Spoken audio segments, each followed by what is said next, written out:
All right. Hello, everyone. Welcome to the stream. Today, we have some very exciting content. Of course, as you know, the new pack just came out and we're going to be playing some decks from it. Now, as you can see from the thumbnail, I am going to primarily focus on the Mimigo and Crystron decks because these are the ones I personally like to play the most. I think they're really fun and unique, both of them having some interesting mechanic there. But the other decks, I mean, I will probably give them a go, but of course we'll see. But today's stream will probably focus on these two. I haven't really looked at the rarities of the cards yet. I'm hoping that this pack isn't extremely expensive because Konami tends to make some of these like rogue-ish tier decks a little too expensive for some reason. And yeah, if I see like 10 URs Cristrons, that would be a little annoying, probably, or like, like 10 URs Mimigos or something. I'm kind of expecting that, to be honest. I mean, if I really have to be honest with you guys, I think we're gonna see some pretty expensive stuff here. But of course, I mean, we're gonna do some posts and see what happens. Hopefully, that's not the case because this pack already is honestly not a pack that a lot of people wanna pull for because it's mostly just fun decks, right? It's kind of like wacky, funny decks. In my video where I talked about the new cards, I was like, all right, this pack isn't for everyone. For competitive players, absolutely not. Mimigo isn't too bad rarity-wise. That's good. I'm going to check them out in a little bit, but that's hopefully good. I hope that Crystron is also not that big of an investment, but I kind of doubt that a little bit. I think they're going to make it way too expensive because it's overall, the new support is game changing for the deck, and usually they do that, but we'll see. But yeah, I mean, it's not the pack that a lot of people prioritize going for because it's mostly just fun decks, and competitive spirit isn't the case here. Of course, like nothing here matters for competitive gameplay. So making this high rarity would make things slightly worse as well because you would basically just have to pull for the cards, spend a lot of resources, and not even get something that's competitively viable. So yeah, that's why I really hope that they didn't make it this way, but we'll see, of course. I remember, by the way, the Purli and Mikanko pack back in the day. Oh my god, these were two decks that, Purli was top tier by that time, but it wasn't like game-changing tier 0 or anything like that. And I remember, bro, the one pack, two decks only, and both of them were there, and they had like absurd amounts of URs. It was like 4, maybe 5 URs per deck. And I remember saying to myself, there's no way I'm gonna get these decks. I don't even like them that much. Literally, it's just not worth it. They're too expensive. And I think this was the most expensive pack I've ever seen in Master Do. The Purli and Mikanko pack, probably. It was absurd. I was like, bro, this is not possible. 2 decks in a whole selection pack? Come on.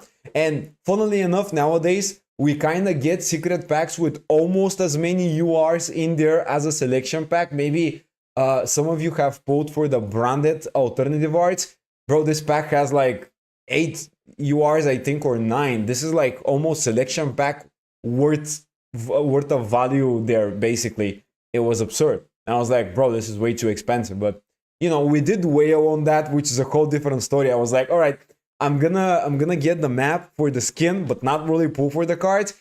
And I ended up pulling almost all of the alternative arts, and I was like, bro, I gotta play this. And I started whaling, and I spent all my gems and all that. It was a whole different thing there, but not the most responsible thing to do, to be honest. But anyways, let's just get into the game here. I'm gonna watch Master Do. I'm excited for today, by the way, because I really like decks who have, how do I say it? Not the standard mechanics there, right? Something that makes them really unique, like flip monsters or synchro summoning during your opponent's turn, or some along those lines sounds really fun to me, and that's why I really like this pack. So let me just switch to the Master Do client here, real quick.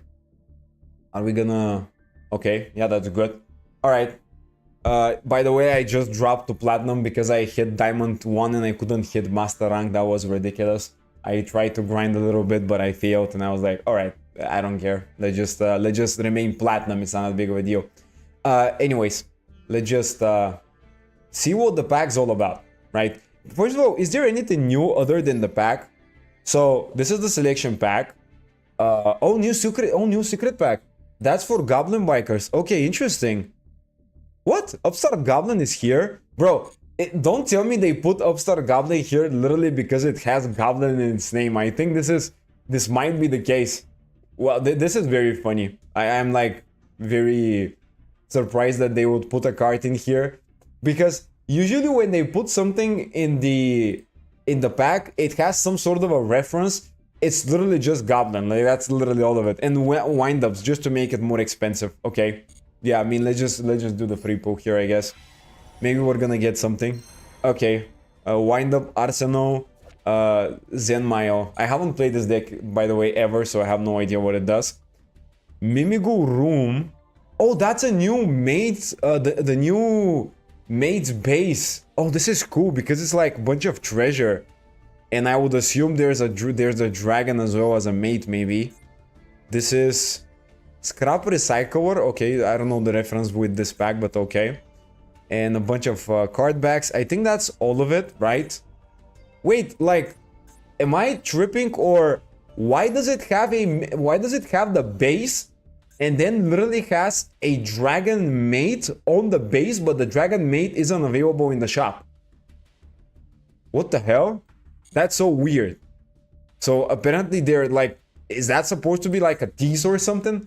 Wind-up is in the pack because it pairs well with the Goblin Bikers. Yeah, I mean, any level 3 archetype would pair well. That makes sense. That makes sense. But okay, for some reason, yeah, we see the dragon art, the dragon mate without the mate actually in the game. All right, well, this is the new pack, and we're gonna go into it. Let's just take a look at what the new pack has for us. I'm seeing a lot of URs again. Of course, I love it. Oh, Clockwork Knight is here. We actually need that for Crystons. I like that. And we have Varudras. This is just literally to fill a little bit of space, probably. The new Materiactor archetype, of course. Oh my god. Oh, why are Crystons so many URs here? What the hell? This guy is here. Also the new Synchro. And also we have the Tuner as a UR. And in the inclusion as well. This is literally gonna be 2 URs. So that's 8. This is 9. And let's hope, okay, at least the Sulfador is an SR. Oh my god, dude. This is gonna be expensive for Crystons for sure. We also have the new Dogmatica support here. I would love to try and make this card work, by the way. But I'm gonna do that maybe tomorrow's stream, not today. And yeah, I mean, we also have the Mimigoats, of course, the Master and the Maker being URs. I expected that. None of the XCs are SR, none of the XCs are URs, which is great.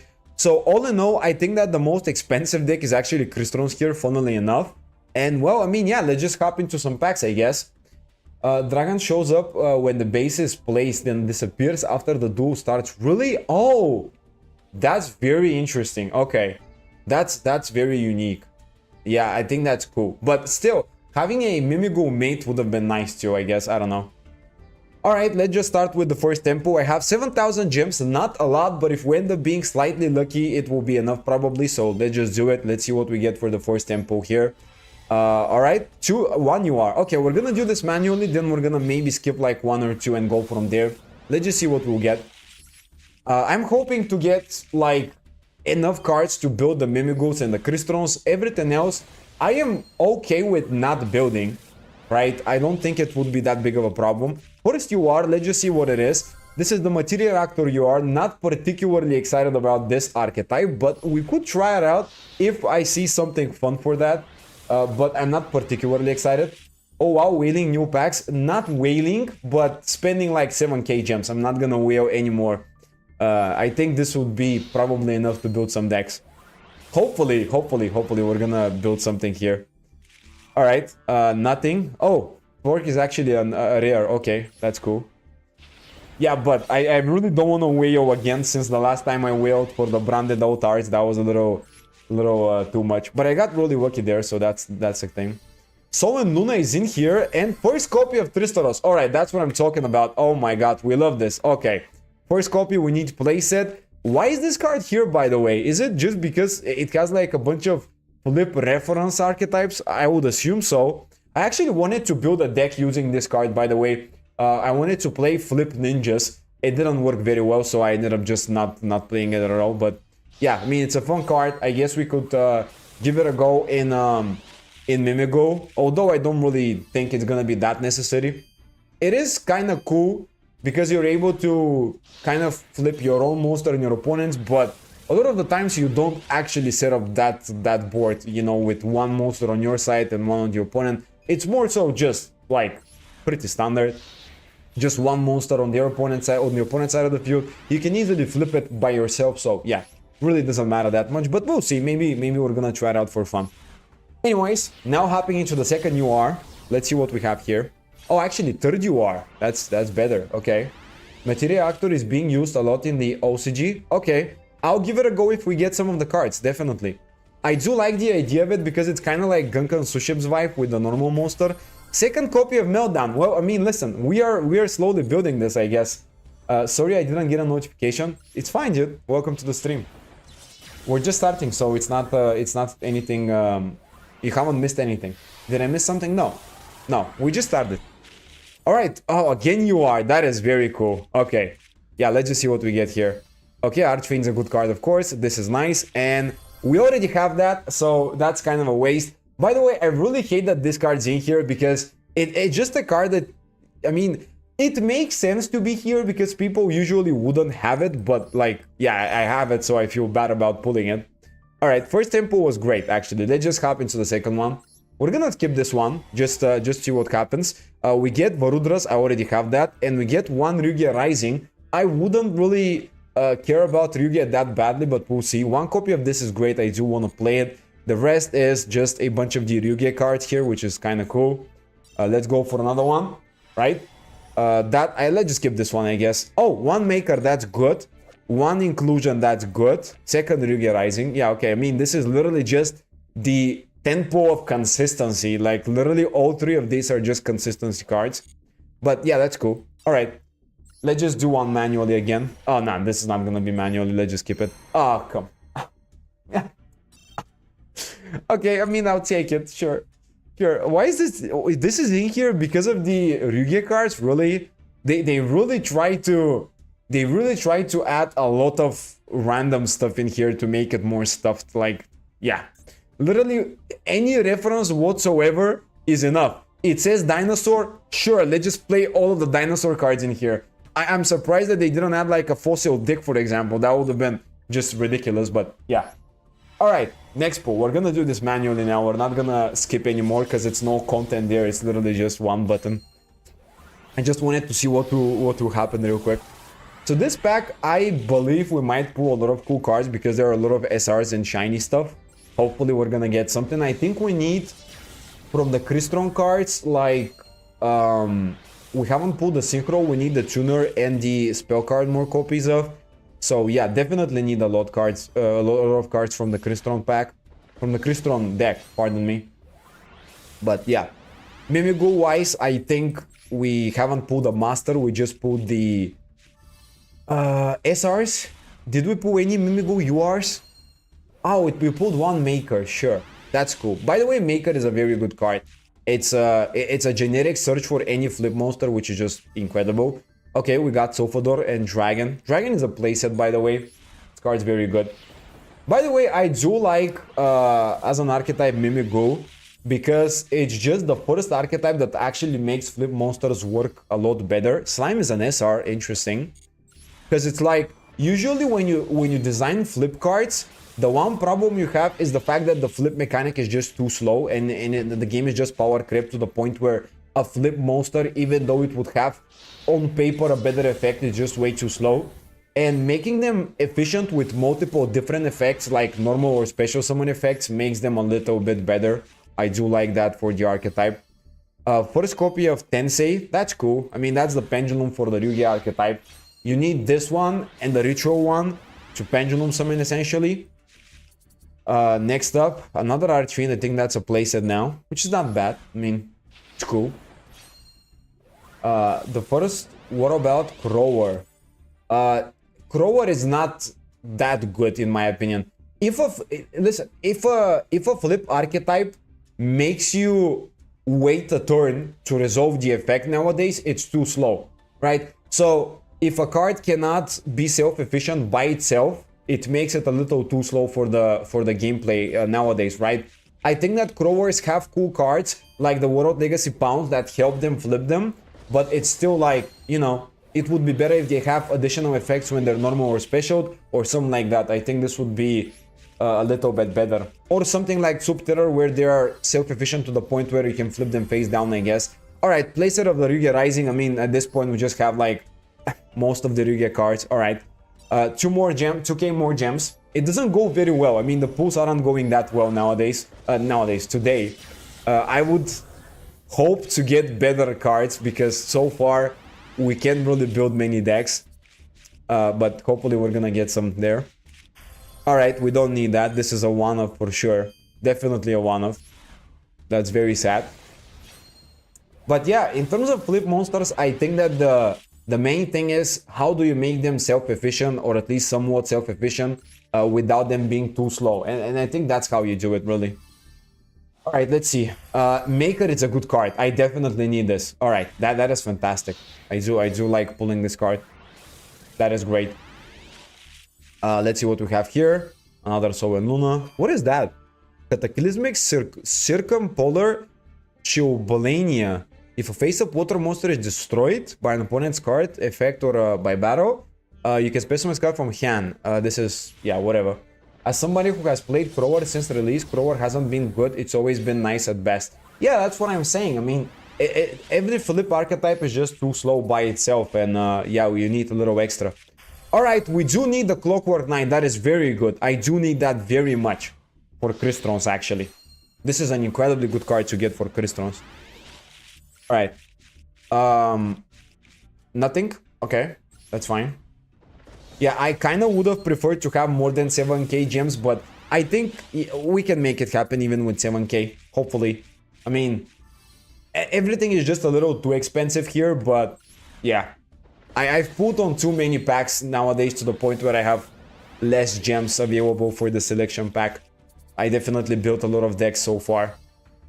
Alright, Sulfador is, I think, playset, which is nice. Maybe even more than that. But SR-wise, I mean, it doesn't really matter. At this point, I just care about the URs. Alright, that's a UR. That's great. Oh, we need this. We need this. That's cool. I think that's second copy of it, which is great. We can play between 2 or 3, actually. 3 might be a little excessive, so I might cut them down to 2, but we'll see.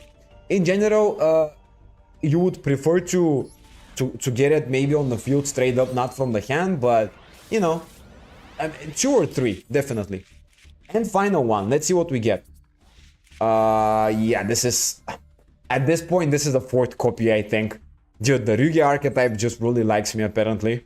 Like, I'm telling you guys, the one meme deck in here is gonna be the one that will definitely be the most lucky pulls there. I'm telling you, bro. Like, when we look at the decks, Ryuga archetype has the memest decks, to be honest, right? So yeah, 4th copy of this is incredible. And I don't have the ritual one, which is very bad. And final temple here. Let's just see what we get. I would hope to get the Crystron Synchro Monster or the Mimigul Master, because I have none of both of these, which is a little bit of an issue there. All right, Nemesis Flag is, yeah. Sulfafnir I have, this I have. Okay. All right. I think there's one UR guaranteed here, so at the very least we're not gonna end on nothing, right? Because I remember when I pulled for the alternative art cards for branded, the final 10 pull I pulled no URs, and now I have a guaranteed UR and I just don't care about it. It just feels very bad when you end with the final 10 pull being with no URs and a guaranteed. It feels really stupid. You're like, come on, man. Seriously, at least one, bro. You know? It doesn't feel good. Doesn't feel good. Alright, let's see here. Yep, nothing. Okay. I think they, by the way, I think they actually added all of the Crystron cards in here. Like, everything is in here, the whole archetype, which is a little excessive. But, you know, for some reason they added it. Maybe because people, in general, won't have the Crystron cards and they might want to play the deck. Which I agree with, but, you know, it's just a lot of filler. Alright, why is this in here even? Like, second copy, the second one is kind of excessive. It could come up in the Crystron archetype, although I kind of doubt it a little bit.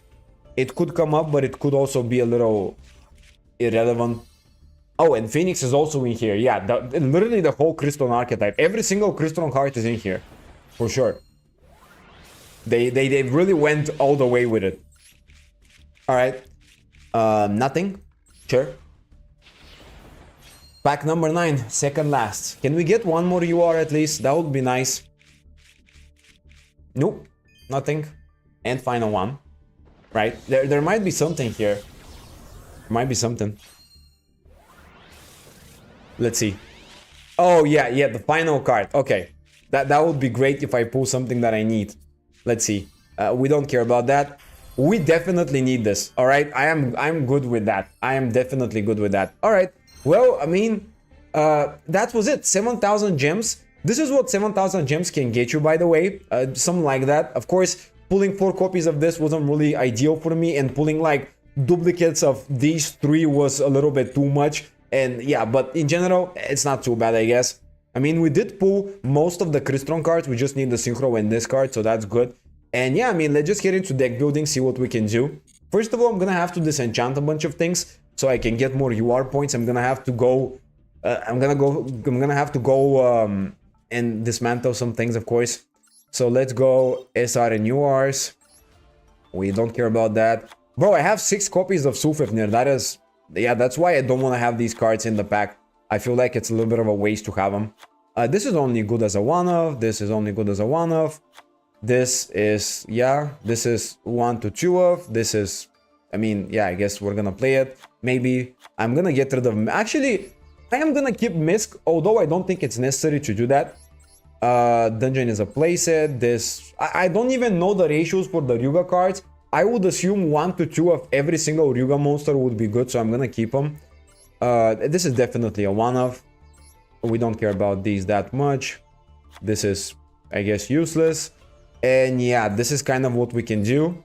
172 UR points, that's not a lot. So I have a bunch of things that I can get rid of here that I randomly pulled. This is for a bunch of Gravekeeper memory, but only 1 is enough. I already have the shining cards in my other account, so I don't care about these here. So yeah, this is... I wanted to play some memory stuff with this, by the way. I'm definitely gonna get rid of that. I'm not gonna play Blue Eyes here. By the way, Blue Eyes is just like, yeah, not my thing, bro. Not my thing. And okay, this is like, bro, these are a bunch of meme cards that I want to play with for fun. That's my problem. In Yu-Gi-Oh, I like to play the most memory stuff, and it also has URs. So I just keep some random garbage that I never gonna play more than once in my life, but it is how it is. Okay, I usually like, yeah, okay, I'm just gonna get rid of this. I'm not gonna play sharks anymore. I played them a lot and I don't care about them. All right, so we're gonna start with the Mimigoose because obviously people want to see the best deck of the pack. Then we're gonna play the Crystrons. Now I'm gonna build this from scratch because I don't have a prepared deck list, but that's pretty simple. So playset of that is actually 2 copies is enough. Usually between 1 and 2 is fine, because by the way, this card doesn't need to be in the opening hand, right? It's summonable with the Throne, so you're literally gonna go Throne and special summon it from the deck. So 2 copies, perfectly okay. You could get away with 1, but I think it's a little too small of an amount. Although again, I mean, even 1 would be decent. What I like about this card is the fact that it summons the master from hand, deck, or grave. So literally having 1 is good because you can get access to it. But let's say they code buy it. I mean, if they code buy it in the grave for like something happens and it gets banished, you don't have access to it. So that's why 2. This is obviously a playset. I mean, this card's incredible. 2 fork is enough because it's self-efficient and it searches the other one, and a third one is a little excessive. 2 of this exceeds is also great. Placer of Archfiend, Placer of Dragon, I mean, the SRs are definitely here. This card I don't personally like. I'm not gonna play this. I'm gonna play 1 armor. This is your second best extender. No, actually not extender. It's more so a little bit of a protection effect, but it's more so here for the name. So you don't need this. I don't think you care about this too much. I'm gonna keep it for now just to see how the ratios will go, and then we'll decide. Dungeon is a playset, obviously. This is not mandatory. It is fun, but yeah, definitely not the most mandatory card ever. This is between 2 to 3 copies. I'm gonna play 2 because on paper, playing 2 copies of the Jan Mimigu gets you 2 copies of the room, and that's kind of how you do it. You don't like need it in the open in hand as well, so yeah. Theory is a playset because it's a free special summon, right? I mean, you can special summon this card from your hand to your opponent's field, or if you control Mimigo monster to your side, so yeah, definitely a good card. And then 1 to 2 of Slime. So I have a little bit of an issue with this card. Maybe I'm wrong about this, but I think this card is not that incredible because it's supposed to be first of all, it's a free special summon if your opponent has more monsters than you, which it's like, yeah, whatever. But it's supposed to allow you to special summon a monster from your deck. Now, this is good in a scenario where you might summon Master and kind of set up your plays a little bit better. But Master, even if you summon it by itself, it's not gonna matter. You can summon Dragon to get a search. You can summon Fiend to flip something else. But you know, like Slime by itself seems a little useless. So I'm gonna play only 1 of it. Usually, I know people play like 2, but I think that this card's like kind of useless a little bit. I guess I don't really like it that much. I don't know your opinion about it, but I think it's a little useless there. I think this is kind of what you need for the archetype. I think this would be your core. 23 cards is not the smallest. You can get rid of the armor as well to go down to 22. Honestly, I wouldn't blame you if you do that. I mean, kind of a it's kind of a nice extender in terms of an additional name. Basically, if you already have the Theory, you can get access to this. This would also extend it. And yeah, this is kind of the main reason for it to be here. So yeah, this is kind of it. Now from here, I mean, we have different versions that we can play, of course. I do have a bunch of ideas. First of all, Fiendsmith, obviously, it's going to be a good one. Now, I want to check something out here. Let's just turn this down so I can open this. All right, I just want to get my spreadsheet here a little bit just to see what I've written for the decks, because I did do my homework a little bit to get all of the ratios for every deck in case I want to play all of them. So yeah, I mean, this is the core. I wouldn't go with anything different than that. Now we can play Fiendsmith, Ghost Trick, or Prediction Princess, and maybe even Dogmatica, which Dogmatica is a little bit unnecessary, I guess. It's like, okay, but not that big of a deal. We need 1 for 1 for sure. This would be the first tech card I would suggest, because it's just like any level 1 summonable. It's very good. Dominus Purge is a very cool card you can play if you find a space for that, but we'll see. Also, what else was it? I think, oh, Magumut is a good card. Obviously not the most incredible card ever, but it's good because it allows you to search a dragon. Wait, why can't I find it? Okay, there it is. It's essentially searching you the dragon, which I guess as a follow-up, it's not bad. So we're gonna play 1 Magumut here basically for that. What else?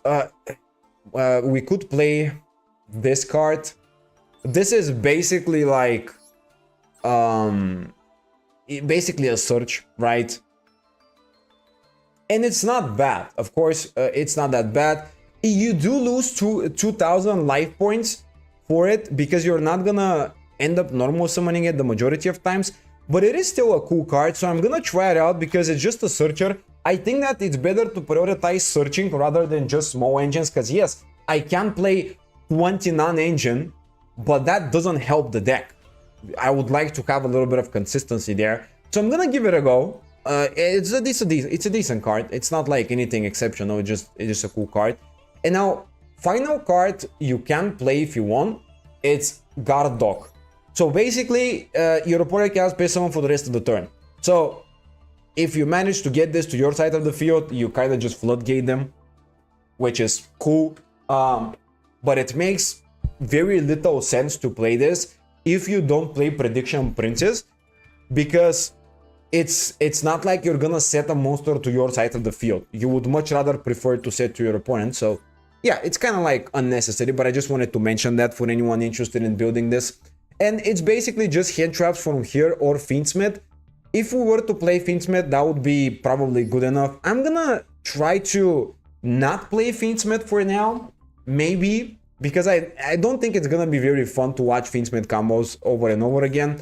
If it doesn't go well at all, I might include the cards, but you know, I'm gonna add a bunch of cool tech cards rather than that. We can play... Wait, what was the name of the card? Oh, it's not in the game yet? There was a... Dude, there was a cool board you can play, by the way. It's called a Recital Starlink, I think it's pronounced.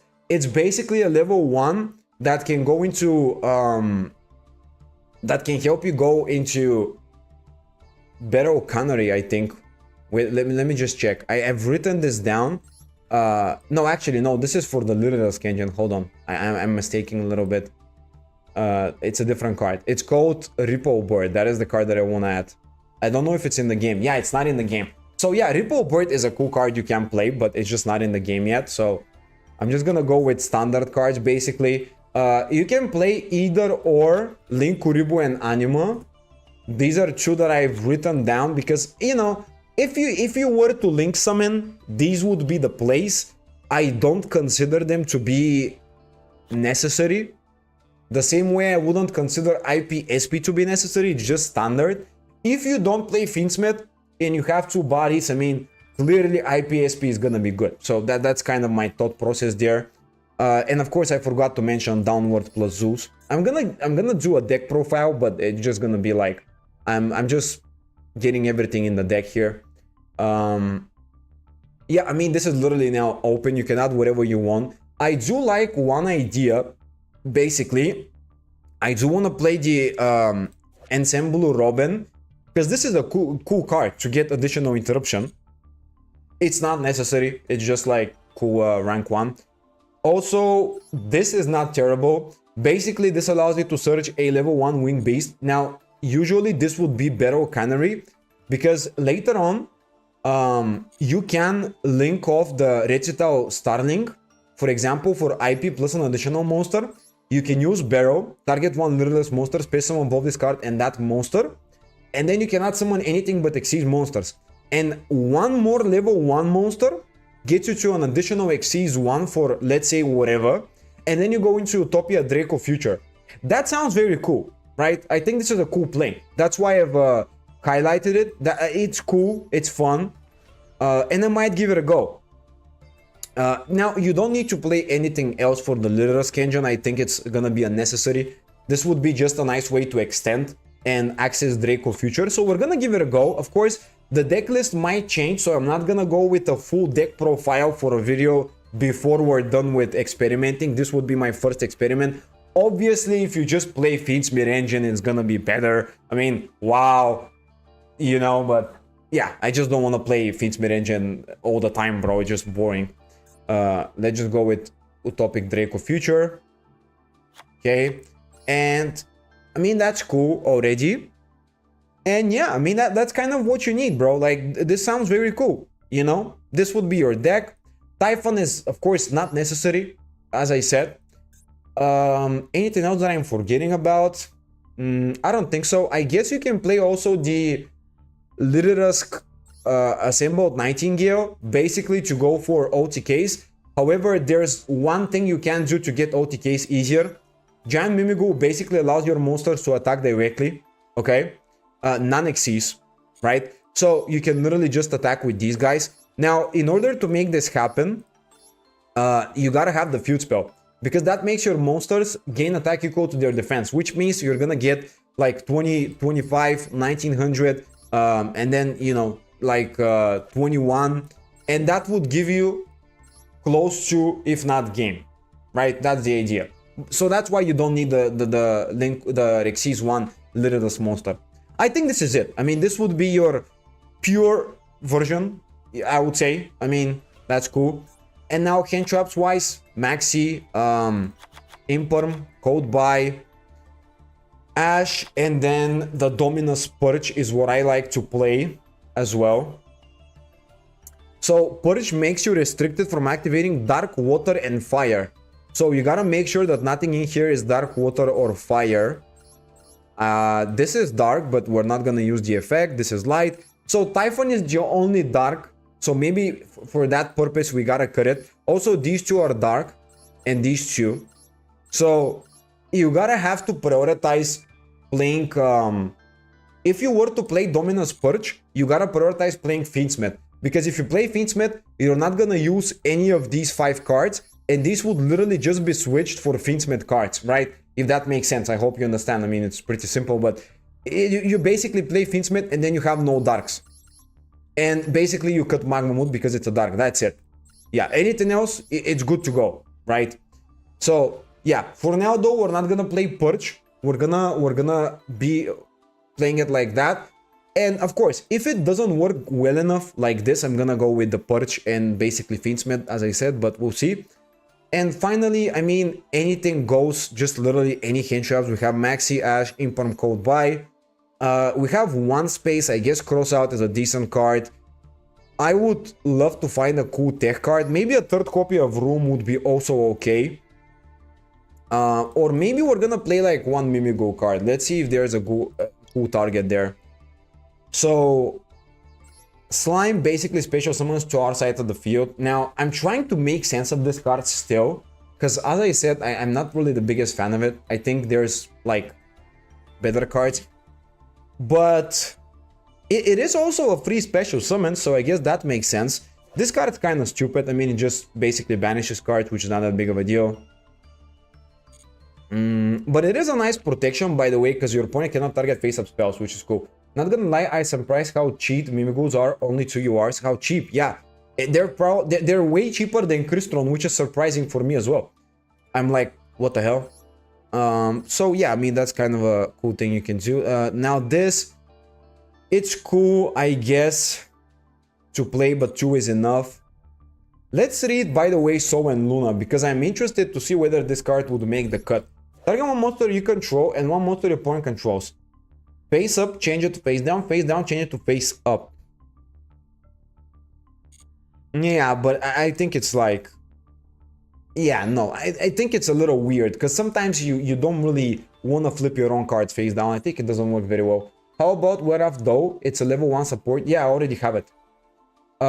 Puri Raise map. Yeah, the Puri Raise map is good for Archfiend, but you don't need it, right? You don't need it because usually you would prioritize normal summoning Dragon or Master and not the Archfiend. But of course, Puri Raise map is also a cool card. I just think you don't need it because you already have consistency enough. I mean, I could be wrong. This is kind of what I think about it. So yeah, if we were to go with the 40th card, I mean, it's literally irrelevant what we use. Anything goes, really. I mean, you can just add like a decent card in general. Pretty cool value card. I would maybe go with a third copy of Mimigoo Room, honestly. It doesn't hurt getting it. Maybe. I'm trying to think if I'm forgetting something, but I think that's it. I mean, it does seem like everything is it's okay here. Because Chira package is good. Yeah, maybe it is, but I'm trying to play a pure version. If I were to play engines, I would only play Fiendsmith because it's the one that makes the most amount of sense. I don't know. I'm kind of just trying to give it a go with a pure list for the sake of having fun. I guess second copy of Slime doesn't hurt that much because it is still a it is still an extender, because you can special summon something else and then you can get access to it during your turn. So yeah, I mean, I guess as an extender we can give it a go. All right, let's just do it like this. I think this is a decent list, right? You know, if we don't see much success, I'm gonna go into the Fiendsmith version, and when I make the video about Mimigu, I'm gonna feature the Fiendsmith list as well, just for people who wanna play Fiendsmith list. But I kinda don't feel like playing Fiendsmith in every goddamn deck in Yu-Gi-Oh! Like, at this point it's just a little annoying. You know what I mean? I'm getting so tired of seeing Fiendsmith everywhere to the point where I just don't really wanna do it. So yeah, let's just batch generate all of these. This is actually pretty cheap. I am very surprised. Basically, 3 URs we had to craft. This is it. All right, this is a very nice list. So let's give it a go a little bit here. Let's wait, what? Hold on, we have a championship qualifiers again. Oh wait, is that live or not? Oh wait, that's live? Whoa, 900 gems. Oh, what the hell? Wait. Do we not have 1,000? Oh, come on, we have 900, really. I forgot there is a flip deck. Yeah, it is. I only think about Ghost Tricks and Subterror. Ghost Tricks you can play as an engine to exceed summon into Draco Future as well. By the way, I forgot to mention, the Littlest engine is not the best engine to go for Draco Future. Ghost Trick is better, but I don't have the cards because I got rid of them. So this is basically, pardon me, this is basically Xyz 1, and then you rank up into the Angel of Mischief, and you detach one to add a Ghost Trick spell or trap. You add the shot, and then you can go and basically Xyz someone again into a second copy of this later, and this way you can get access to the Utopia. But in my opinion, it's not as good because the littlest one is literally gonna be 1 Garnet. Where is it? 1 Garnet and 1 monster in the extra deck, while this will take up between 3 to 4 spots in the deck, which I don't like. Hi, welcome to the stream. How are you doing? And yeah, that's why I don't like the Ghost Trick one. What about another flip card, Daruma? Daruma is decent, but it's not necessary. The thing is, Daruma isn't a particularly good card for flip decks, if that makes sense. Daruma is a card that's basically a removal. You don't care about it as the flip side of things, really, unless you want to stop your opponent from Xyz summoning. Although, Xyz summoning, pardon me, link summoning and all that. Although, I mean, it does have a good use because it's basically gonna reset them. But the problem is you're not gonna be able to utilize your own effects because you also cannot flip them face up again, right? So even though you flip face up like a dragon and you pop the whole field, then you flip it face down, because you flip your own monsters face down, you can't utilize it again in the turn. So it's not really gonna, it's just gonna be like a removal sort of thing, or just a way to restrict your opponent. That's really it. So yeah, I think this is the best pure list, of course, but we're gonna give it a go, of course, and if something doesn't work, we're gonna change things up. By the way, if I knew there's this championship live, I would have grinded like 1 to 2 games so I can get another 100 gems, because I need only 100 in order to do another tempo, and I'm probably gonna do another tempo. Ninja, I don't know about this archetype work though. Nah, Ninja doesn't work well with this. Ninja, bro, ninjas are not a good flip deck. I'm trying to say this to a lot of people, but ninjas are just not a good like flip deck, flip, right? It's just like a small mechanic extra to it. All right, let's just read a little bit. So basically here, in order to get the best cards we can, we gotta special summon, pardon me. So from here, we gotta special summon Slime first of all to their side of the field, even though it's a decent extender, because we wanna flip it face up with the Archfiend and basically get the effect to trigger. Now before that, we're gonna special summon, pardon me, this monster to our side of the field, because it's gonna be a nice extender. And now we're gonna normal summon the Archfiend, which will essentially allow us to flip face up the Slime. This way, we're gonna get the special summon with the Slime, right? And whether we go into attack or defense, it doesn't really matter. We're gonna special summon now from our deck any Mimigo. I'm gonna go Dragon, because that will search a spell or a trap card, not the Master. And we're gonna steal the monster again, basically. Now we're gonna activate Dragon, and this way we're gonna get access to anything here. So Maker is usually a good card for monsters, but I'm gonna go Dungeon because that's the most interesting card to end the field on. So we're gonna activate the dungeon, of course. This cannot any Mimigul monster already, which is very good. But before we use this, I'm actually gonna go into the Xyz 1. We could also go, by the way, into Robin, but it's not big of a deal. We're gonna start with the Xyz 1 Throne, because Throne is gonna allow us to go into the Master. So we're gonna summon it. Alright, that's gonna be the first play. Defense mode should have been the play, by the way, I misclicked. Now we're gonna detach special summon, which is the first effect. It doesn't matter what we detach, really, it's fine.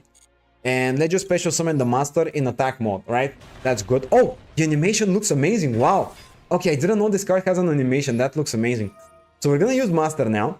This can get us a search for anything, right? So Fairy is a good extender, and I'm gonna go for Fairy, because I want to showcase what you can do with Fairy as an extender here.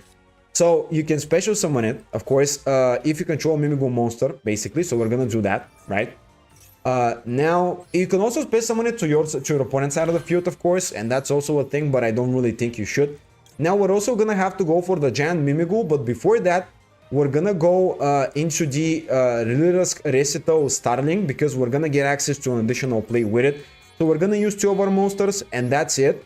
We're gonna summon it, I believe, in the extra. I don't think it matters, but let's just do it in case we need the space. Now we're gonna use this to get a this really doesn't matter, but we're gonna use this to get a search, basically. That's the main reason. We're gonna detach whatever, and we're gonna get access to the Lilirusk Barrow Cannery.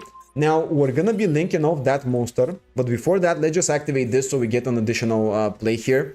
So I'm gonna be searching any card, and what haven't we used as an extender here is the question. This we've used, but we're gonna summon it to our opponent's side of the field, basically. So let's just do that. We're gonna get that one. All right. Also, we're gonna use the Mimigul dungeon. We're gonna get the dragon to summon to our opponent's side of the field as well. This would be the second card to use. And now we're gonna special summon this to our opponent's side of the field here, which is very nice. Okay. And from here, we're gonna go and we're gonna link off immediately into IP using these 2 monsters right here. Now, I think I'm not actually gonna have enough bodies to work with now that I think about it, so I might have made a little bit of a miss with the Lilirusk card. I am 1 body short from being able to actually utilize the Utopia Draco future, so that was a little bit of a botch here. So yeah, that's kind of the one problem I kind of went for here. I can summon future, but I'm gonna have to use Throne, which is not supposed to be this way. So yeah, I guess I was 1 body short, and maybe I should have prioritized something else, like for example, just a giant Mimigul. This way I would have gotten access to a trap card. But you know, this is kind of how you do it with the Lilirusk. I kind of just didn't have enough bodies. Now, the problem is, I would love to flip this monster face up and get the body, but because of Master's effect during your opponent's turn, I can't do that. So yeah, basically, I didn't get the room. That's all I did. So yeah, kind of a misplay here with the room part. But anyways, I mean, yeah, this is still a decent field. I'm just testing to see what this engine would do, because I haven't tested it. And apparently we need 1 more body. I love Mimigul art, it's kind of fun. Yeah, for sure. We don't have room access. Sad, yeah. I mean, this is still a decent board, but I'm gonna showcase the main combo next. I just wanted to go over the Lilirusk one, and it didn't work perfectly, of course. I could have done it better, but yeah, my bad. I mean, usually I have to go for an additional special summon, but since I already went for all of these, I really didn't have one. It's still a bounce. Yeah, it's definitely good. I can definitely do a lot. Also, by the way, this is a little bit of a floodgate. As you can see, your opponent cannot normal summon. Alright, Divine Tempo is completely okay. So, I'm gonna wait for that. Right? I'm not gonna do anything much. Yeah, let's just wait. I mean, it's fine. I'm not gonna use IP for it because it doesn't matter. I'm gonna wait to see what he will do, then I'm gonna interrupt him. And also, I can hand rip for 1, and I can destroy his whole field with the dragon. But I can't show it right now, it's in the graveyard basically. Dragon has the ability that destroys everything. Alright, so he is gonna use it by himself, which gets rid of the hand rip effect, but I don't think this is really an issue. So yeah, this is basically fine. Alright. Oh, actually, no, it doesn't pop his own monster. Oh, destroy all face up. Oh, I didn't know that. I thought it's basically face down and face up. Okay, well, I mean, I'm learning something new as well, apparently. Yeah, actually I thought that it destroys everything, my bad then. Drawing Maker is actually fine. Ah, come on dude, rollback, really? I mean, it's fine. I guess he doesn't have a target for it, so it's okay. I'm gonna ash that though. Yeah, by the way, I haven't read like every single card that in detail that much. So I thought that this destroys everything, but it destroys only face up, which is actually even better. I do like it. Now he's gonna special summon. Yeah, that's fine. Okay. I don't care. This by itself doesn't do enough, so I'm just gonna wait, I guess. I mean, he has only a normal summon available, which is, yeah.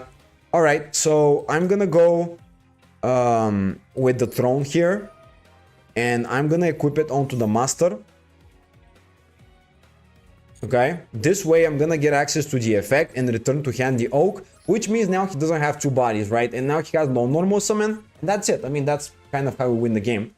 Even though, of course, I did misplay with the Utopic Draco Future. I could have had also the room, but yeah, that's kind of how you do it, I guess. I mean, with a little bit of a miss here and there, I guess. I would like to play another game where I can show the combo without the misplaying part here a little bit. So yeah, let's just do another tempo though, because I got enough gems. I still need more cards, so extra content, I guess. Okay, I would love to get something that I don't have. All right. So yeah, after this game, after the tempo, I'm gonna show you the main combo actually without the little stuff, because that's situationally good, as you can see. I mean, I thought that I can get additional body with the search from dungeon and the search from where are though, but the problem is I already utilized them as extenders. So yeah, that's kind of the issue there. I could have went for straight up just giant, set the room, and keep my field how it is without the extra little stuff. That was the main line, but I'm gonna show it, of course, in a little bit. All right, I would love to get something new, and that is a new card. I love it. I really needed that. Okay, definitely good one. I just hope that I don't pull any Mimigul cards, because I already have them all, right? But I would love to pull either a Ryuge card or a Crystron monster, like the Synchro one again, or the spell card. Do we have 3 Unicorn in Master Duel? I'm not sure. No, I think we have 2. Bro, come on. This is so useless. Ah, man. Okay. We don't need this. We have 2 for the Nightmare Unicorn. But, you know, it's still decent. It's still the extra extender. We didn't have that. So, if you were to play the deck, it would be nice to have it. That's cool. I think there's one more UR guaranteed, which is great. But it's not here, of course. Okay. But I might be wrong. Also, I might be wrong. I might have mistaken here. Yeah, it's not guaranteed. Ah, such. Okay. Let's hope it is something lucky in here. Nope, and nope. Okay, well, I mean, we still got the El Esqueletos, which is very good, so I'll take it. A UR that we need, I will take it any day. Alright. Hello, have a gorgeous day. Thank you, you too. Alright, so we're gonna play again. Hopefully I'll go first and just showcase the main combo, because I kinda, even though I know how the deck's supposed to play out, I kind of embarrassed myself with the little stuff. I thought that I can get it. That would have been funny. Imagine actually succeeding with the littlest play, which was literally one body off. I would have had Utopic Draco Future with IP, which is ridiculously powerful, right? I want everything in this pack. Same. Charm is such a fun card to play with. Sadly, it's not that good. Yeah, I mean, it's just not. It's fun, but I don't really want to play it. Oh wow, Ken. Okay, that's funny. Sure, I'm just gonna ash that because it's committing his normal summon, so not a bad card to ash, I guess. Summoning Curse is spicy tech. Yeah, you can do that. It is pretty cool. Wow, okay. Ken gets negated and they lose the game. Sure. I guess they were playing maybe Mikanko. That was probably it. D level 11. We love it. Okay. So, yeah. I mean, I think this is probably the best pure version of Mimigu you can play. I probably would say that Fiendsmith-wise, with the Fiendsmith list, it would be a little bit better. Because we can play Dominus Purge and Fiendsmith, so obviously it is a little bit better on paper. But yeah, it's not very fun, right? That's kind of the issue there. Alright, that's a good hand. That's a cool hand.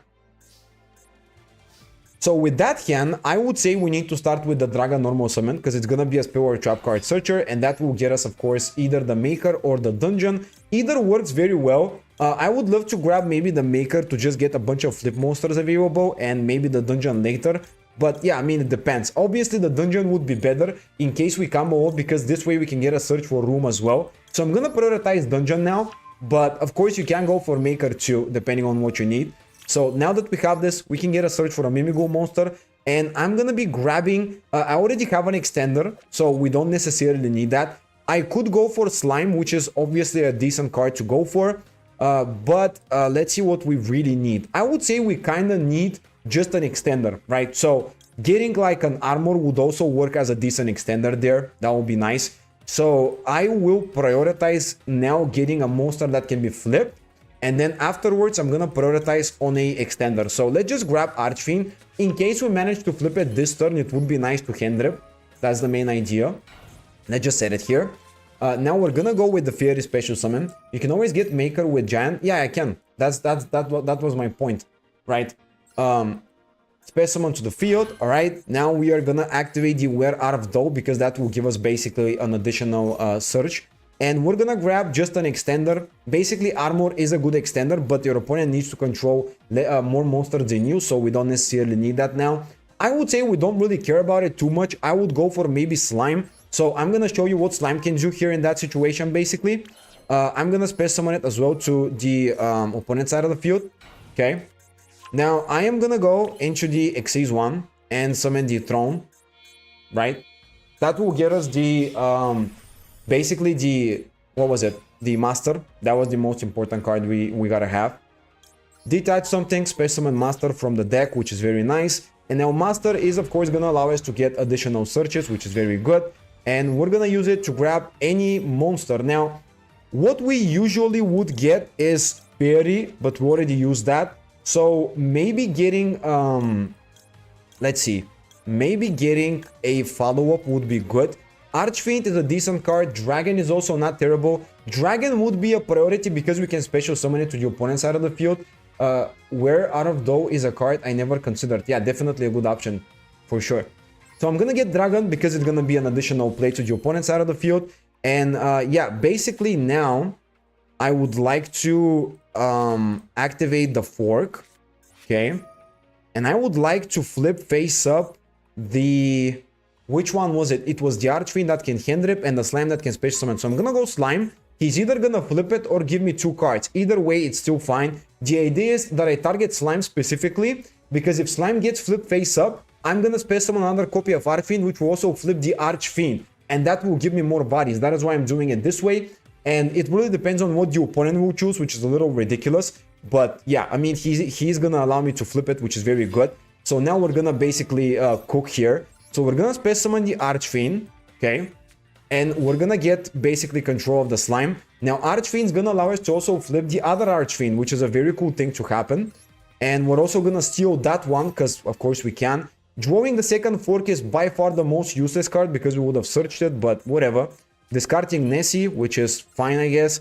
And now we can use 2 monsters to go into more plays. So again, Littlest is an option. So we have 3 bodies, -2, we get another one back. So that's cool. So now I'm gonna use 2 of my monsters. Finally, I can show what the Littlest engine can actually do here. So I'm gonna go Littlest Recital Starling. I'm gonna use it to get a search. And I'm gonna be getting an additional level 1 basically. Alright. Oh, wait. No, again, it's not enough bodies. I'm so stupid. Come on, dude. No, why do I keep doing this? I keep forgetting that I have to link it off. Bro, I'm such a dumbass. What the hell? Oh no, I still forgot. Because I have to link it off, I thought that it's on the field. Oh!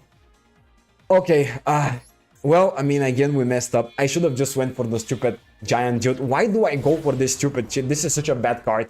Oh my god, man, I hate this. Now we... Okay, I fucked up again. I should have went for the stupid giant. Like, dude, just go for the giant. Don't go for this. I just wanted to do it for fun. I thought that it works, but I did the exact same mistake again. Okay, this is just... I'm sweating now. It's literally so annoying me. It's just so annoying. Okay. I mean, listen. Whatever. I'm just stupid. I'm just stupid, dude. Second time I do the exact same mistake. And basically, the one mistake I do that always a problem, I think that I can special summon this as an extender. But I forget that I have to link off the Recito Starlink, right? That's the stupid thing that I'm doing here, basically. So he's gonna flip it, which is fine. Armor can special summon if your opponent just has a monster. Yeah, it can. Okay, so special Tsuchinoko. Actually effect, not technically special. Whatever, dude. I'm gonna stop doing this, I promise. I'm gonna stop using this card. This is so bad. So this will give him a surge. That's fine. Can you use Sunset Beat and Terror in Hidden City? You can use Sunset Beat. Yes, I thought about it. It's a cool card. So yeah, you can use it. Does he want to force out my IP? Well, I'm gonna use the IP then. I mean, it's fine. Let's summon SP. Okay, I'm gonna banish the Tsuchinoko basically, so it doesn't get forced. Okay. But yeah, I mean, I'm just gonna stop playing the Littlest. I'm gonna show the actual combo, dude. I just keep on misplaying the same stuff. Usually, it's a cool card, but you just need more than that. You need more than one body here. We need an additional one to work with it, essentially. The one problem I have, by the way, with this deck is the fact that we don't have a necessarily negate, right? We don't have like a negate, which is very annoying. I would have loved to banish the gates, by the way, with my SP, but I just didn't want to return also to the hand the Tsuchinoko. So once he... Wait. If I wait until he activates the effect and chain my throne, does it bounce in the same chain or does it need an additional... Does it do it in a new chain? I'm gonna find out. Okay, I'm gonna experiment to see if it works that way. Okay, this is like, yeah, whatever, I can't do anything about that. I'm gonna wait until he uses archives to see if I will chain the throne and bounce it in the same chain, okay? That's what I'm trying to do here. Same chain. Okay, yeah, I thought about it as well. I was like, it must be, right? So, yeah, I'm gonna do it this way, just to stop the archives. Okay, so we do it. Yeah, it is in the same chain. That's so cool. Yeah, now we negate it. That's cool.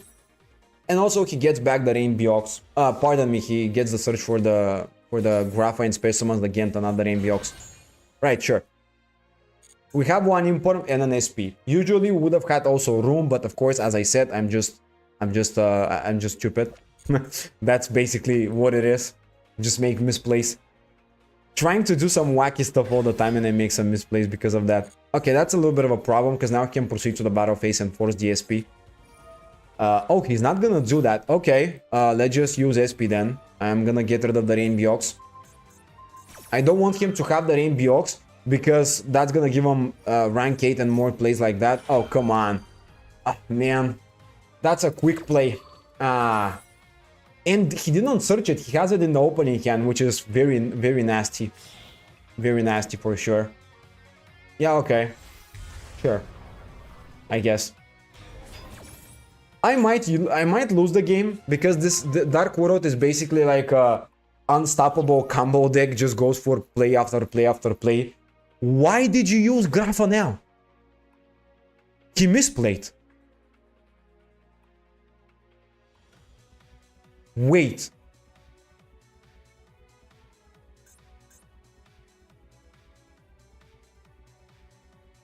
Oh no, wait, this is the discard effect. Hold on, it's not the bounce. Oh, my bad.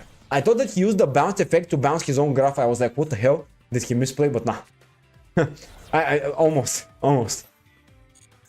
Hi, I'm a Magic player getting back into Master Duel. Any structure decks you recommend? I've really only played Black Wings. Red Dragon Archfiend. I would recommend the Crimson Power Force, I think was the name of it, with Resonators.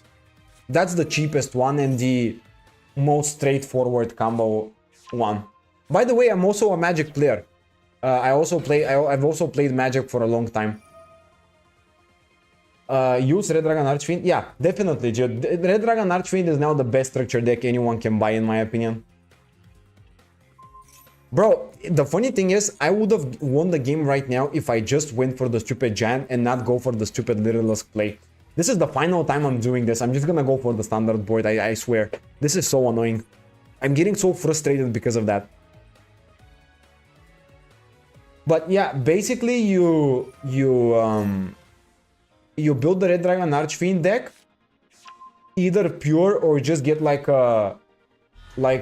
an extra engine for it. But you can play it as a pure list as well. That's the cool thing about it. Alright, Space Summon an additional danger. Yeah, sure. The problem is he can use Grapha to negate my Imperm, but I'm still gonna use it to force it out, maybe. Thank you. No problem. I appreciate... of course. If you have any other questions, let me know as well. I would love to help.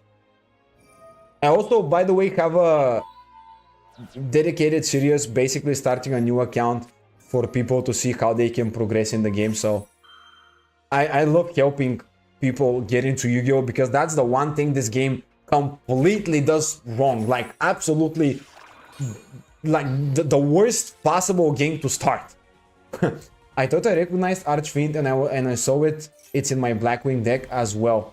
Yeah, you can play it in Blackwings a little bit, I guess. You can make that happen. Oh, come on, dude. I was just one room away from winning this game, and I just decided to go for the stupidest misplay again. Like, and now I'm just basically waiting to lose the game, which is so frustrating. Okay, you know what? I'm just gonna give him the game. He's gonna clear my field. Alright, dude, enough of the memory. I'm gonna play the actual combo. I'm gonna stop with the memory because that's just ridiculous. I'm getting tired of this. I keep making a misplay because I think about this stupid engine that doesn't work that well as I want it to work, right? It's a good engine, but we need an extra body, which we didn't have. That's the main issue there. All right, let's show the main combo finally. Hopefully we're gonna get a good hand again so I can show it. Let's just get comfy.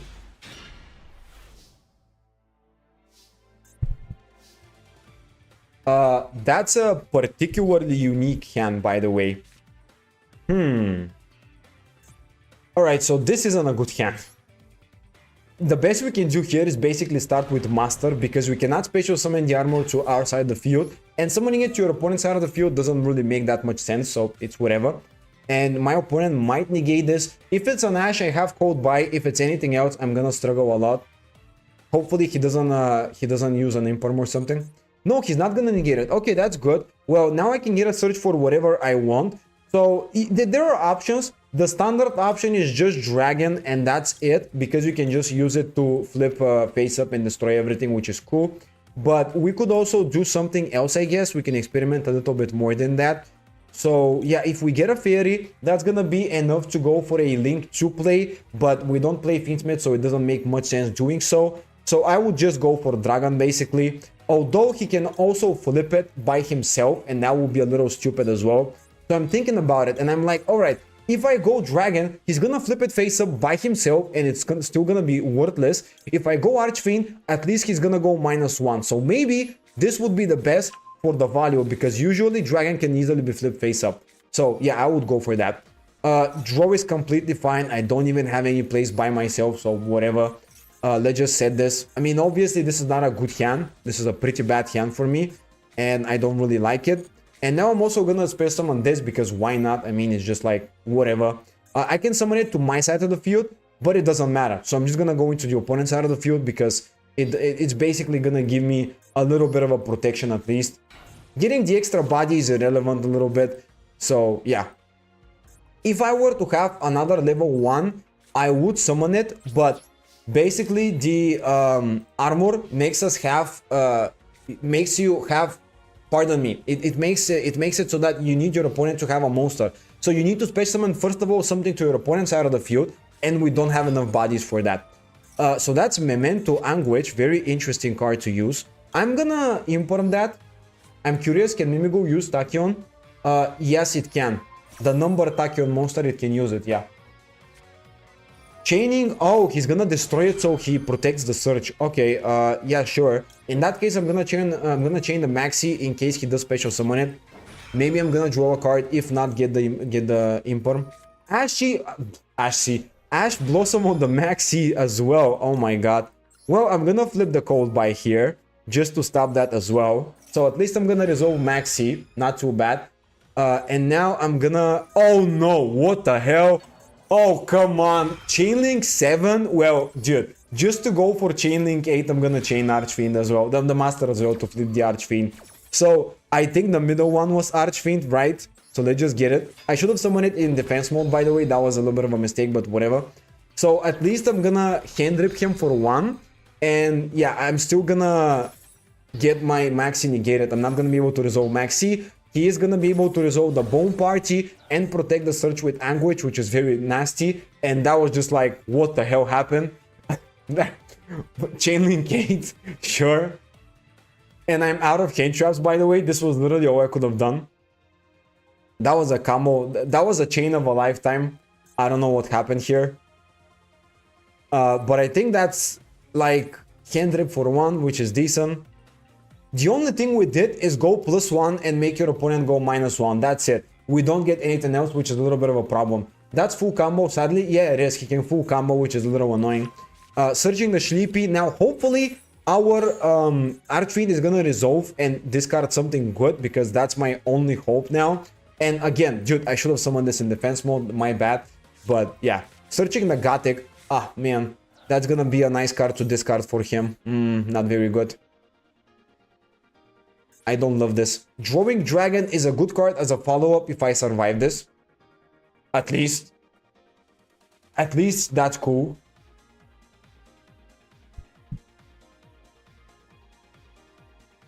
Let's see. Pitching Super Poly, which is not very good. I mean, it's just whatever. But yeah, this should have been in defense mode. I feel very stupid for not doing that.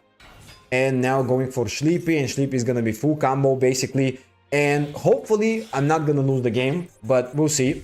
Now the cool thing is he didn't go for the other monster. He didn't flip face up my armor, which means eventually I'm gonna be able to utilize it somehow. But if we were to flip it face up, it would have been also nice because we would have had protection. But anyways, that doesn't matter.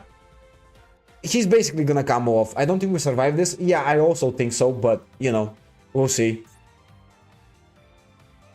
Maybe there's a shot if he maybe misplays or something, but I don't know, dude. It's a long shot. I'm probably losing this. The problem is he can get 5 monsters in the graveyard as well, and he basically can summon the full combo and win the game, right? So that's my problem there. I would be surprised if I don't lose the game. Maybe if this was in defense mode, would have been a little bit better as well. Yeah.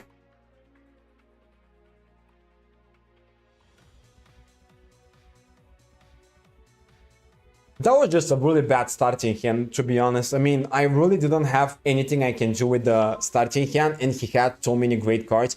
Royal Rare Combined Creation as well as Royal Rare Twin Dragon. Whoa, that is very cool. Okay, he can space summon now the Hornet Dragon, of course. And yeah, I mean, he can also space summon a level 6 or lower. And also he can bring back to the hand a card. So what would he target usually? What did he target again? Oh, the party again. All right, yeah, that's, yeah, cool, I guess. That's fine. Yeah, it's very much impossible for me to win this game from here, probably. Even if I survive, I don't think I'm gonna be able to do enough.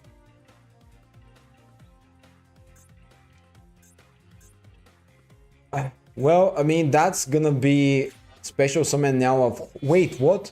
He's gonna link off first of all for Vorte. Then he's gonna special summon the Hornet from the hand. And he also has in the hand the Bone Party, which he cannot use. And the final card was the big guy, the Beatstick. The Combined Creation, right? So yeah, he's gonna basically fusion summon now. Go for the 5000 attack Beatstick. That would be very nasty for me. can I survive this? Actually, 3,000. Why did I say 5,000? My bad. So, that's 3k. Okay, send 3 cards. He can't special summon anymore, which is cool. So that's kind of, you know, nice. So he sent the Creation King, and also he went for the Akihiron and the Fracture. What does that do? I don't know this card. When an attack is declared involving your Memento monster, you can ban this card. All monsters currently lose 1000 attack. And the Feud spell, which is, yeah. Okay, so this will reduce the attack of my monsters, which is maybe still not enough. I'm surprised. For some reason, it might not be game. I am very surprised about that. Interesting. Wow. Like, actually, wow. I'm surprised. Okay. Yeah, that should have been in defense mode, of course. But, you know, misplay. This is not gonna get destroyed, by the way, because he controls a face-down monster. And that was a little bit of a botch from him, I guess. But it's not gonna be as relevant, because he's still gonna get, like, a lot of things to work with. He could have actually popped his monster before that, but he forgot, maybe. Searching the fusion again, he hasn't used it, so he's gonna use it during the following turn. If I don't draw anything that's exceptionally powerful, I'm just gonna scoop the game because it's just a loss, right? Okay, sure. Yeah, whatever. Empty field now. The heart of the cards might save us. 2 back row. One is Bone Party, the other one is the fusion. And now he can also reset the Fracture. Oh no, the Fracture is... Oh, man. Fracture is gonna be too much to deal with. That is by far the best card I could have, by the way. Alright, well, let's just give it a go. This is just incredible. Imagine this being enough. So, I'm still gonna go Dragon and Fairy. I would love to not get the Dragon, but I do need... come on, dude. I did go for Dragon because I desperately need to resolve it, right? But anyways, I'm gonna special summon now. I desperately needed the dragon to the opponent's side of the field, that's why I did it.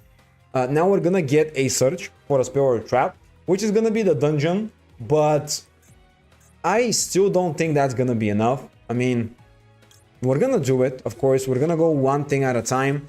At best, we do have a normal summon as well, so we can normal summon and go for Xyz 1 play. That could end up being a Zeus, which is, you know, a way to save ourselves, maybe like in a very incredibly lucky scenario, basically. Let's add a Mimigo monster.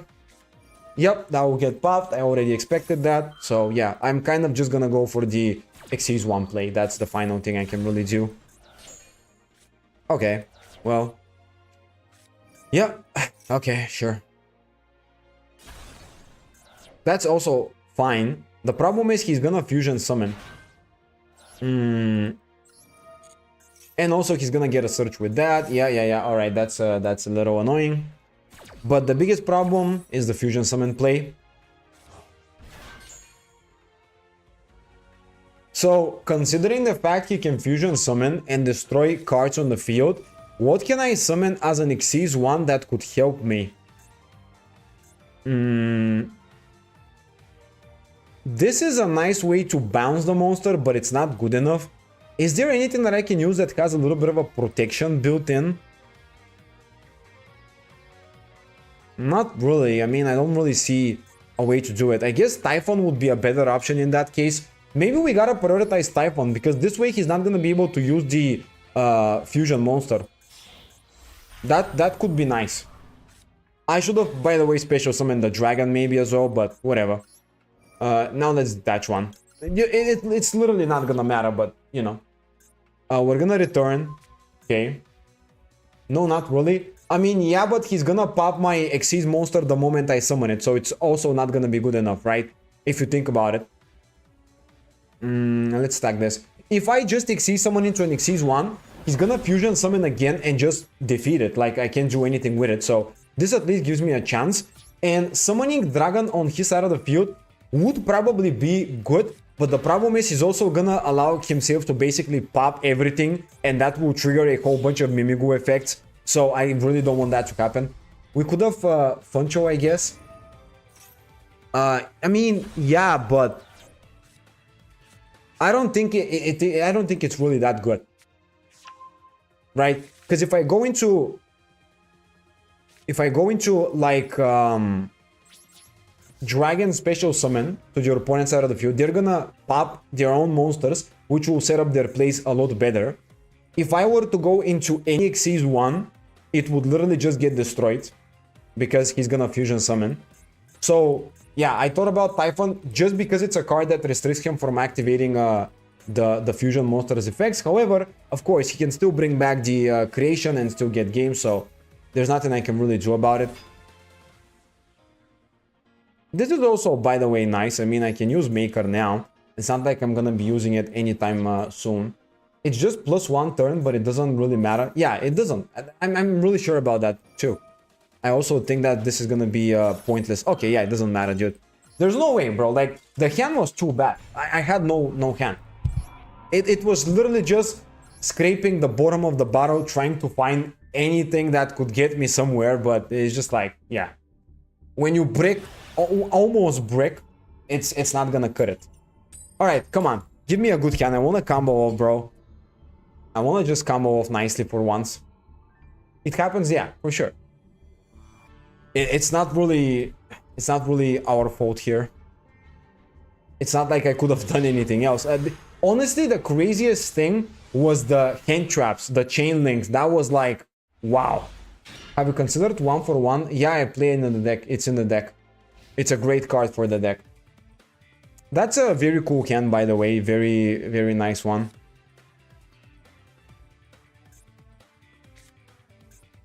This is a pretty easy card, a pretty easy hand to combo off with. Alright, that's Fenrir. So far, I think this is one of the best cards I've gotten. The best hands, pardon me. Fenrir past turn. That's a little ugly. I guess he doesn't have anything else. I don't know. I gotta try to get rid of it. I missed the deck profile. Yeah, it's okay. I mean, I'm playing everything that's just standard for the deck, right? Let's just pass summon this to the opponent's side. I am going to flip it face up with the Archfiend here. Okay. Yep, that will activate to special, and he's gonna also chain maybe Fenrir if he wants to do that. There is a possibility. Yeah, of course. Target one face of monster, banish it. Yeah, that's fine. I don't care. Hi, welcome to the stream, Brian. How you doing? So, I will special summon the dragon because it's a searcher. That's gonna be the best target. And I'm also gonna get my slime back, which is nice. Let's now activate dragon, get a search for a spell or trap card. That's getting negated. I would have went for Maker because I already have Dungeon and Fork. Honestly, that getting negated is really not that big of a deal. So, I am completely fine. Let's special summon Fairy to my side of the field, of course. Let's also go Dungeon. And I'm gonna special the... I'm gonna search the armor because it's an additional extender. So I think this would be the best thing I can do. My side of the field as well. And now I'm gonna use two of my monsters to go into the throne. I'm gonna use these two. Okay. Summoning the throne. I mean, this is gonna be just the basic combo here. But yeah, the opponent kind of, I think, bricked or something. I don't know. They don't have anything on the field, so it's gonna be pretty easy. Summoning the Mimigu Master. This animation is amazing, by the way. It's just so cool. And now we're gonna get a search. He just scooped. Okay. Yeah, I mean, that was kind of a easy to get game. Alright. Dude, I just wanna showcase the best board turn one. That's what I wanna do now. It's without the whole shenanigans with the Littlest gameplay. So let's hope I go first now. Yay! Nice. No Littlest this time? Yeah, dude, no. I'm trying to get the proper combo for a video to showcase it, but I just wanted to go and try out this thing because it seems kind of fun. And yeah, that was the main idea there. Alright, this is okay of a hand. Not the best, not the worst. I can figure something out with this hand. We have Dungeon, which is a searcher. We have also the additional extender with Theory. Now, hopefully we don't get negated on the search, otherwise it would be very bad, but doesn't seem like it. So we're gonna get Dragon. That is gonna be a nice search. We're gonna special summon it, normal summon it, pardon me. That will give us a spell or a trap. Now, usually you go for Dungeon, but in that case, Maker is obviously gonna be a better option there. So we're gonna be special summoning now the Theory, one step at a time, basically. My side of the field, of course, because it's a good extender. And now I am gonna go for the Xyz one, just to grab the Master, of course. After which I'm gonna activate the Maker and see how it goes. The point of Maker is to basically get an additional extender. That would be the #1 task. So I will definitely prioritize that as an option. Let's summon Maker. This animation is just, by the way, it's such a cool animation. I just love it. It's so cartoony, interesting. It's a really cool animation. Definitely artwork there. Definitely pure art. So here we have a bunch of options. I would like to grab Slime because that can give me potential extenders. So I'm gonna do that. But actually, hold on. If I go for Slime with the Maker, it will probably be a better thing to do. So going for something to special summon to the opponent's side of the field might be a little bit better here. But the thing is, maybe I don't have a specifically incredible target for it. With Master, get Archfiend. Yeah, that's what I'm thinking too. So yeah, I'm gonna go Archfiend because usually I wanna get Extender. The problem is, again, even if I get the Slime, I can still get the Slime with Maker and that would still be enough. So let's go Maker first of all. And I'm gonna go for Slime as the first target. And I'm gonna go for Archfiend as the second one. The idea is whatever we set to the opponent is gonna give me more value in the end. So that's kind of the main task here. Getting Archfiend is the slightly worse option, by the way, though. I don't love it. I'm gonna now normal summon, however, the Archfiend, which is still gonna be nice. Because this way, we're gonna be able to now flip this face up. And that will also trigger the Archfiend on the opponent's side of the field, which will give us +1 and -1 for the opponent. The problem is, I would have preferred to go Slime because that would be an additional extender. But it's not like we need it that badly, so I'm cool with that, you know. Either one works fine, to be honest. The question is, what are they gonna discard? Way where there's a wall. What the hell is that? I've never seen this card in my life, by the way. Okay, that's really interesting. So now we're gonna go with the Giant, basically, using these two. And this is usually gonna be the final play, of course. So we're just gonna go and search the room. We already have the room, by the way. So maybe it would be nice to actually search something else. So I am actually gonna do something a little different. I'm gonna go for Fork here because I can utilize it as well. So I'm gonna special summon Slime to the opponent's side of the field, right? And that will essentially give me the ability to activate Fork. And now the opponent has to decide whether or not they wanna flip it face up and give me special summons, or allow me to basically draw 2 cards, which is Pot of Greed. Either way, that's gonna be great for me, so that's why I did it. Pot of Greed it is, which is actually slightly worse for me now because I didn't draw anything exceptional. But yeah, it's still cool, I guess. And now we're gonna draw an additional Fork, which is fine. And finally, let's special summon Dragon, although I do think they're probably gonna flip it face up in the start of their turn. I still think it's a good idea to just special summon it and just have it there. And now I'm gonna go with the set Room, set Inform, set a maybe second copy of Room, although I really don't care about it too much. And now we could also use this card that basically allows us to target face-up cards, face downs, and basically deal a little bit of damage, but we don't care about it too much. And that's really all of it. I mean, listen, this is gonna be basically a bounce with Throne, equipping it onto Master. This sets us basically the room typically, but since we have it, we just went +2, and that's really it. But I would have preferred to get like an Ash Blossom as a hand trap, not just a second room. But it is what it is, you know. Let's activate Maxi here because it's gonna be in the draw phase pretty good to activate. Basically playing around Talon, that's literally all. And now also Dungeon makes our opponent unable to normal summon. And the moment they flip their Dragon face up, I'm still gonna activate my room to summon something face down, with the idea to prevent them from essentially normal summoning. Or on the flip side, I could also wait to basically utilize it later, so that's also an option. Alright, activating King Sarcophagus, that is really just fine. Now, there is an option of what I can do against King Sarcophagus. I could activate my Throne after they go like -1 or 2 and pitch it back to the hand, but I don't think it's really that meaningful. So we'll see how it goes. Depending on what they do as the first play, I will decide what to do as well. Activating Droplet, that will prevent me from using my Master and maybe Throne as well, which is a little bit annoying, I'm gonna tell you that much. I kinda hate this. But they're gonna go -2 if they wanna stop both of the effects, so I think this is also fine, right? In the end of the day, at the end of the day, it's still worth it, so yeah. I have plenty of interruptions and they're under maxi, so I doubt that they're gonna be able to win the game. You know, because yeah, like we have an imperm called by room. So they're gonna pitch the dragon and also pitching a spell card, which is fine. I am gonna be able to activate the Mimigul room still. So I'm gonna wait because I know that they ended up searching, I think it was a normal summon play, but I'm gonna have to scroll a little bit to the top maybe. Where is it? What did they search here? They went for Gen, so they do want to normal summon this.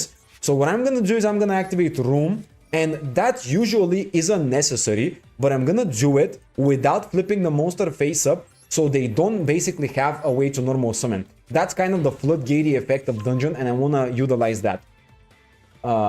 Yeah. And now I can change the battle position of the monster, basically flip summoning it to go for extra plays, but because of the floodgate style effect of dungeon, I'm not gonna do that, of course. This is actually pretty powerful. Thrust now is gonna be very annoying. I hate this now. On resolution, we have one more window. Yeah, we do. Oh, heavy storm, that is so problematic. Oh my god. That is disgusting, dude. Heavy storm will go -4. Oh my god. Oh, I hate this. I should have kept the other room. I was thinking about it maybe because it will get popped, but man.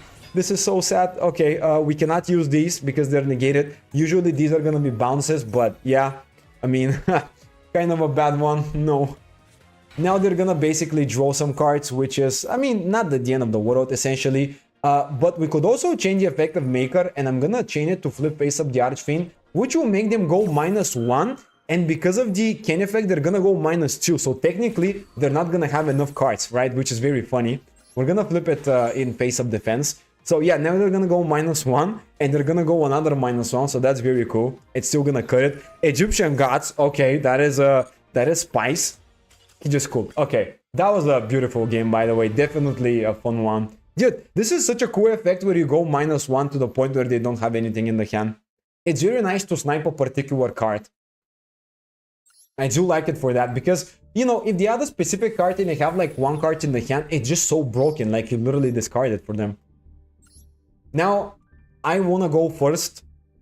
No, actually, it doesn't matter if I go. Did I go first this game? No, I went first. Yeah, I comboed off nicely.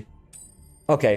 Well, I'm gonna have one or two more games, and then I'm gonna build the Crystron deck because that's the second portion of the stream, and that is the one that I'm particularly excited about. I can't wait to play it. And yeah, we're not gonna play Fiendsmith, Mimigul. Obviously, we can't. What the hell is this hand? What the... Oh my god, dude. Okay. Funnily enough, this hand is actually still good, but it's just ridiculous. Alright, again Memento, bro. Wow, that's funny. People play Memento a lot, I guess. So that's gonna be nothing that I can do about it. I'm literally gonna use Magmamut on a monster in the graveyard. Perhaps I'm gonna go for the Gothic and something like that. Crystron is really fun. Yeah, we're gonna have a ton of fun with that. Probably Magmamut is gonna go for Gothic here, or maybe if they manage to summon something else from the graveyard, I could disrupt that, but that's literally all. And the cool thing about it is the fact that we can also search a dragon because it is a dragon, you know, and that would be nice. So yeah, let's just interrupt the Gothic. Actually, no, I cannot interrupt it right now because they don't have a monster. Ah, man. Well, it is what it is. It's fine. Whatever they activate next, I'm gonna interrupt, I guess. Their very next play from the graveyard will be interrupted by me. Now they're gonna get a search as well, which is okay. Alright. The cool thing is, playset of Archfiend is not that terrible because it can still be utilized pretty well as an extra body and also to flip something face up. So you can get rid of the mace though. Yeah, I can. That's what I'm planning to do, right? Either the mace or something along those lines, right? We'll see, we'll see. If there isn't a better target, I'm gonna get rid of Mace, of course, but I'm waiting to see what they're gonna do, of course. All right.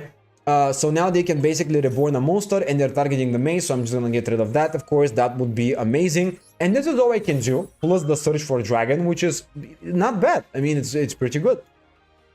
For one Magmamut, this would be the maximum amount this would be the maximum amount of value that I can generate, really.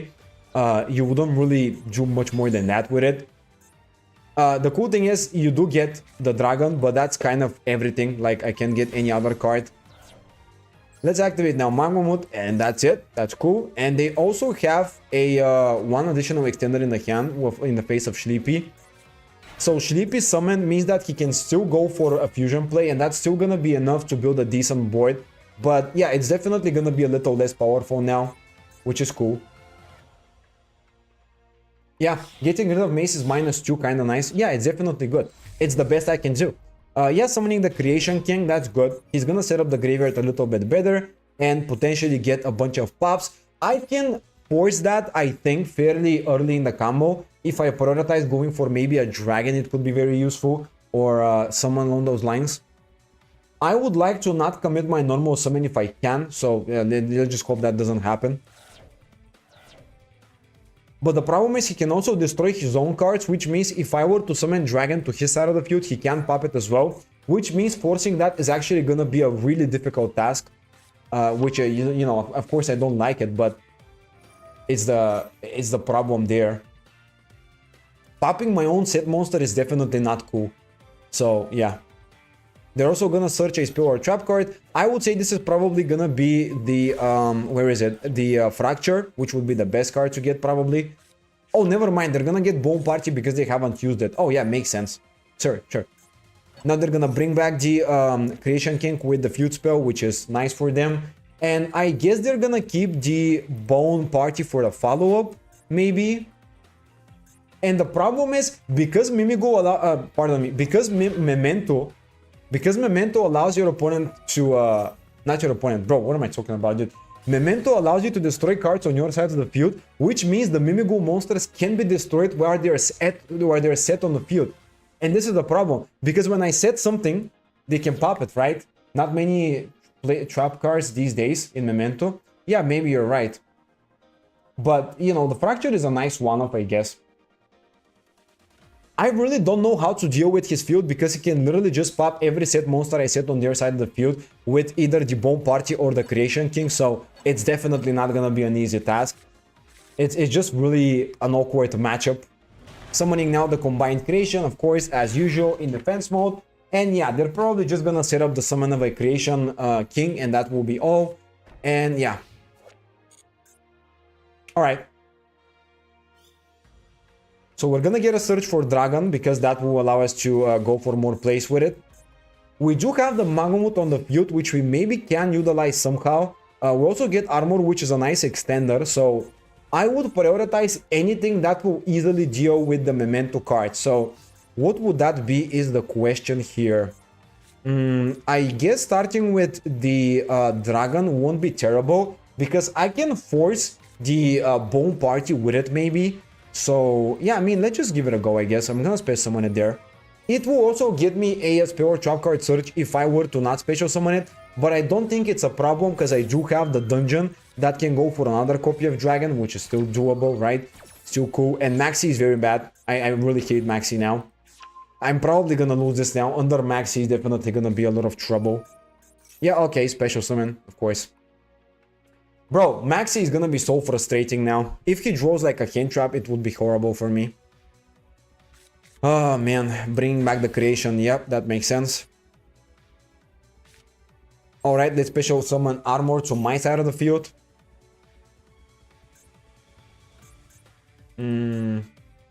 Yep.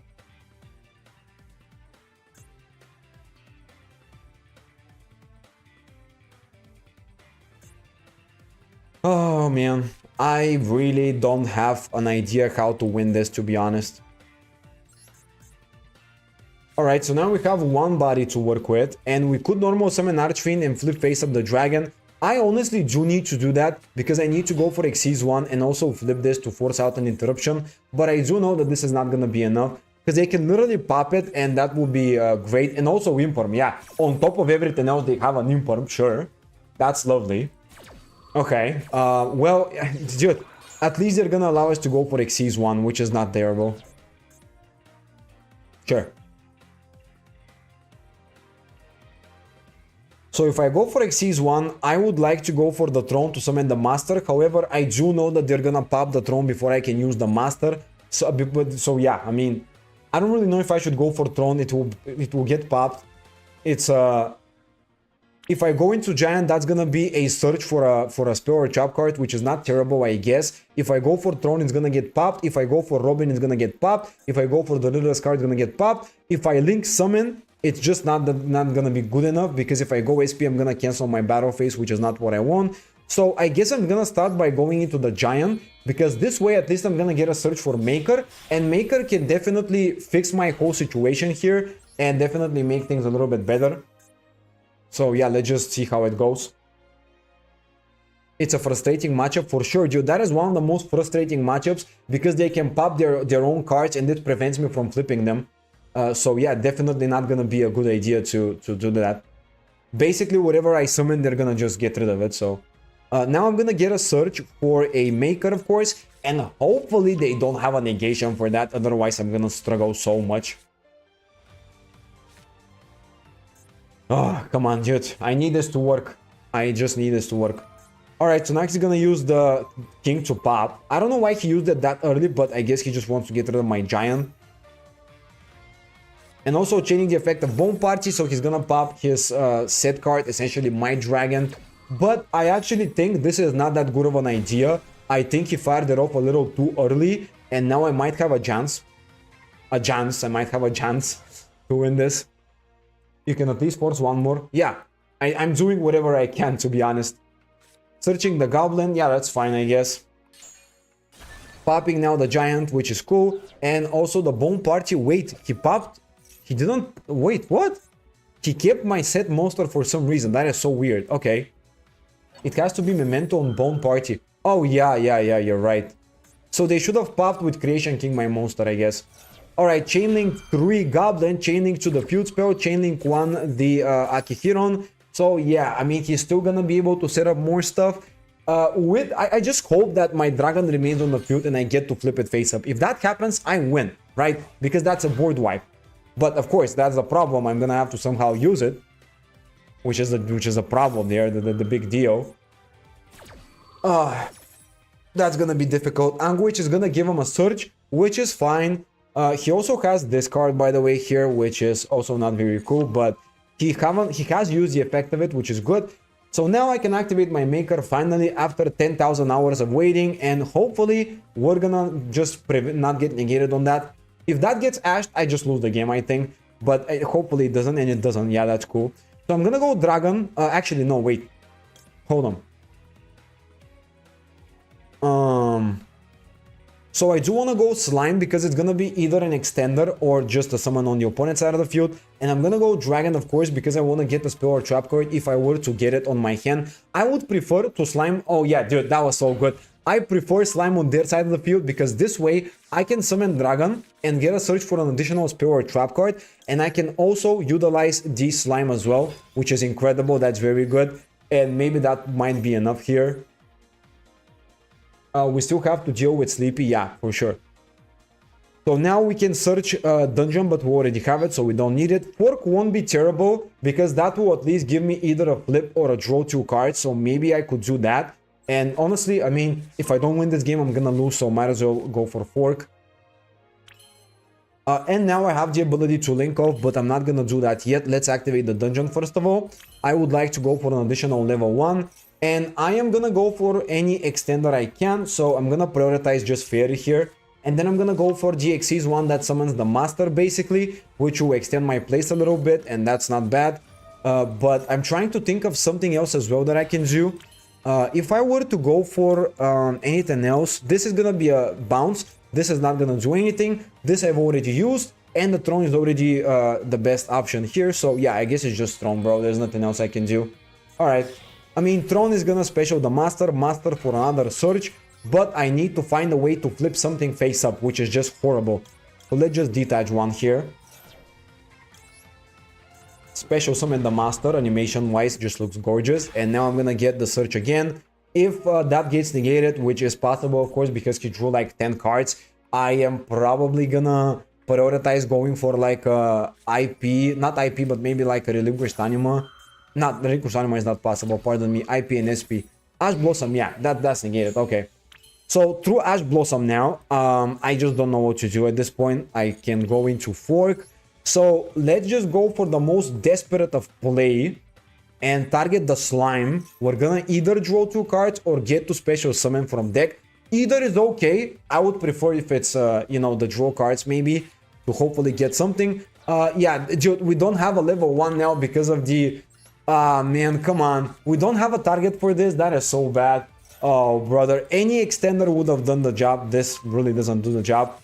Well, in that case now, I guess I'm gonna go for Archfiend effect as well, just to special summon it for whatever reason. And let's just proceed to the battle phase then. I mean, there's nothing else I can really do. IP and SP doesn't do enough. So let's attack into the dragon first of all. This will pop his whole field. Okay. Wait, what? It doesn't trigger this way? Okay, well, I mean... well, I tried, right? I tried, so whatever. This will also not trigger. Well, okay.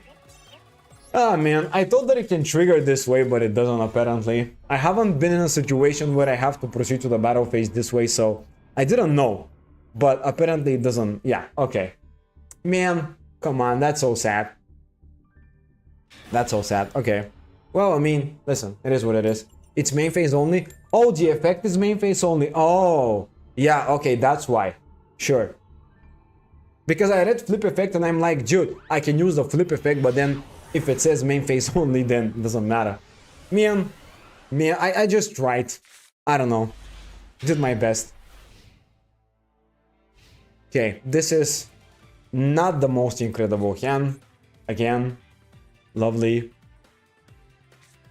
Normal summoning Ether Barrow. I have literally nothing I can use, so I'm just gonna have to spectate this. Yep. Dude, this is a very cool deck, but if you don't draw like at least maybe like 2 cards, going second you can't really do anything. Like Dragon is a good 1-card combo if you're going first. But going second, it will just get negated, and if you don't have anything else, it's just like impossible. So yeah, that's kind of the issue. I'm going second, and that's why I'm struggling. All right, he didn't build the most incredible boards. I don't know what happened here, but whatever. Let's just normal summon dragon, I guess. Let's just use dragon here. That will give me a back row. A spell or trap card, not back row, but if they get drill beam, it's kind of over. Yeah. Oh, effect viewer. Well, I mean, listen. This is probably gonna be good enough, to be honest. My hand is kind of poo-poo, so... definitely not the most lovely scenario. Okay, let's go with the Where Are Thou. If that gets Ash, that will be just terrible. Sure. That's just stupid. Okay. Even though they don't have a good board at all, when I don't have enough place, I just don't have enough place. My hand is kind of poo-poo, dude. What can I do about it? I have literally one level 1 and that's it. And funnily enough, I'm just gonna go relinquish anime and at least deal with that, but yeah, it's really not gonna cut it. I'm probably gonna get negated again, by the way. I'm literally gonna get negated on the relinquished anime, I'm pretty sure of that. Typical, yeah, dude. Oh wow, he actually allowed it. What a kind man. Now that is a kind person. Okay, let's just set the room and pass turn, I guess. Okay. Yep. Typical Yu-Gi-Oh experience. That's all I'm gonna say, like, typical Yu-Gi-Oh experience.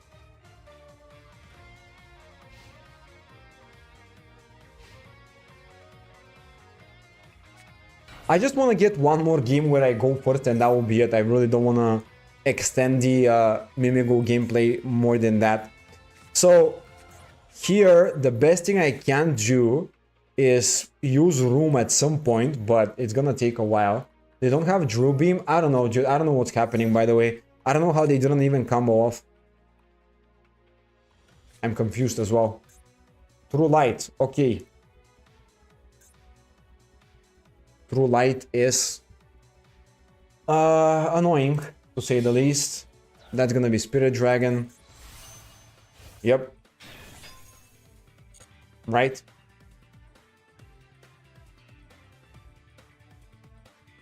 So I would assume using Room after the Melody would be the best line of play. Dude, why can't I see in the related cards? Why can't I find the Melody anywhere? This literally searches it. Like, what the hell? Why can't I find it? Special summon from the... What? He's not gonna go for a spell or trap? Okay. Okay, sure. Well, I mean, in that case, we're gonna chain Room now. Okay, we're gonna wait until that special summon. Sure, that's fine. I mean, that's probably gonna cut it. Let's activate Room now, special summon. The thing is, he can't really do... Oh, he has the Drill Beam. Ah, sure. Well, that was it. Yay! Going second sucks. Yay! Ah. Like, come on, dude. Can I like go first, please? One game, one final game. Just let me go first, so I can have a little bit of fun. Like, you know. Yay! Thank you, thank you. I'm confused. He didn't search the Drill Beam. I guess he hard drew it. That's kind of what happened there. Maybe he just drew it. All right. Well, that's a decent hand. That's now a okay hand, I guess. So even though this isn't the most incredible of hands, I think I can do something with it. So let's start by normal summoning Fairy, because I do need the target for Werewolf though, and I'm gonna use it this way. Why did they let us play at all if they had Drill Beam? I have no idea. No clue. I was also thinking the same thing. So here, essentially, I want to use the Werewolf though to get an additional body, and you know, if that's really the only thing I can do, then so be it. If we get negated on the Werewolf duo, we're probably not gonna have a turn. Yeah, dude, Ash on this is super bad. Now I literally have nothing else because I cannot flip this face up. And yeah, I mean, this deck, when it breaks, it just breaks. It's so annoying, dude. One interruption away from losing the game is just so annoying. Okay, well, I'm just gonna summon this, I guess. I mean, I don't care at this point. When you don't get the right hand, you just lose the game, oftentimes to literally one interruption, which is the one issue I have with this. Even though this deck is just so fun and exciting for me, the fact that I just lose when I get negated once, it's just so stupid. Like, yeah. We just need a ridiculously good hand to not lose the game.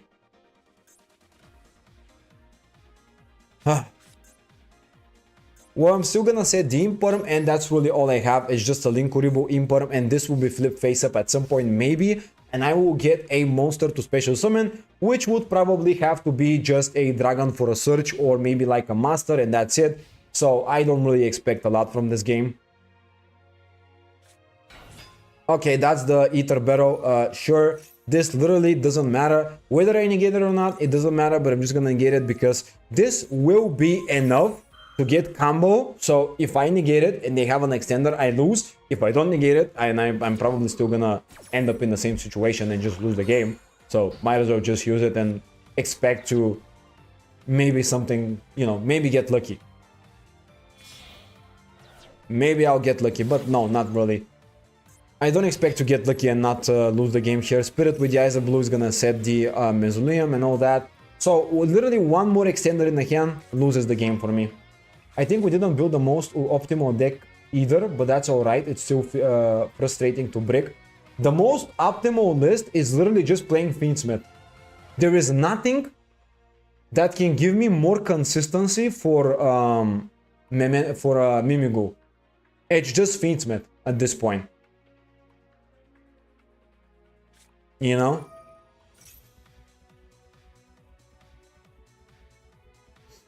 At least I can't think of any proper consistency booster or anything like that. I guess if you literally just have like random 2 bodies, Fiendsmith is the only play, but in that case I didn't even have 2 bodies, I had 1, so what am I supposed to do here?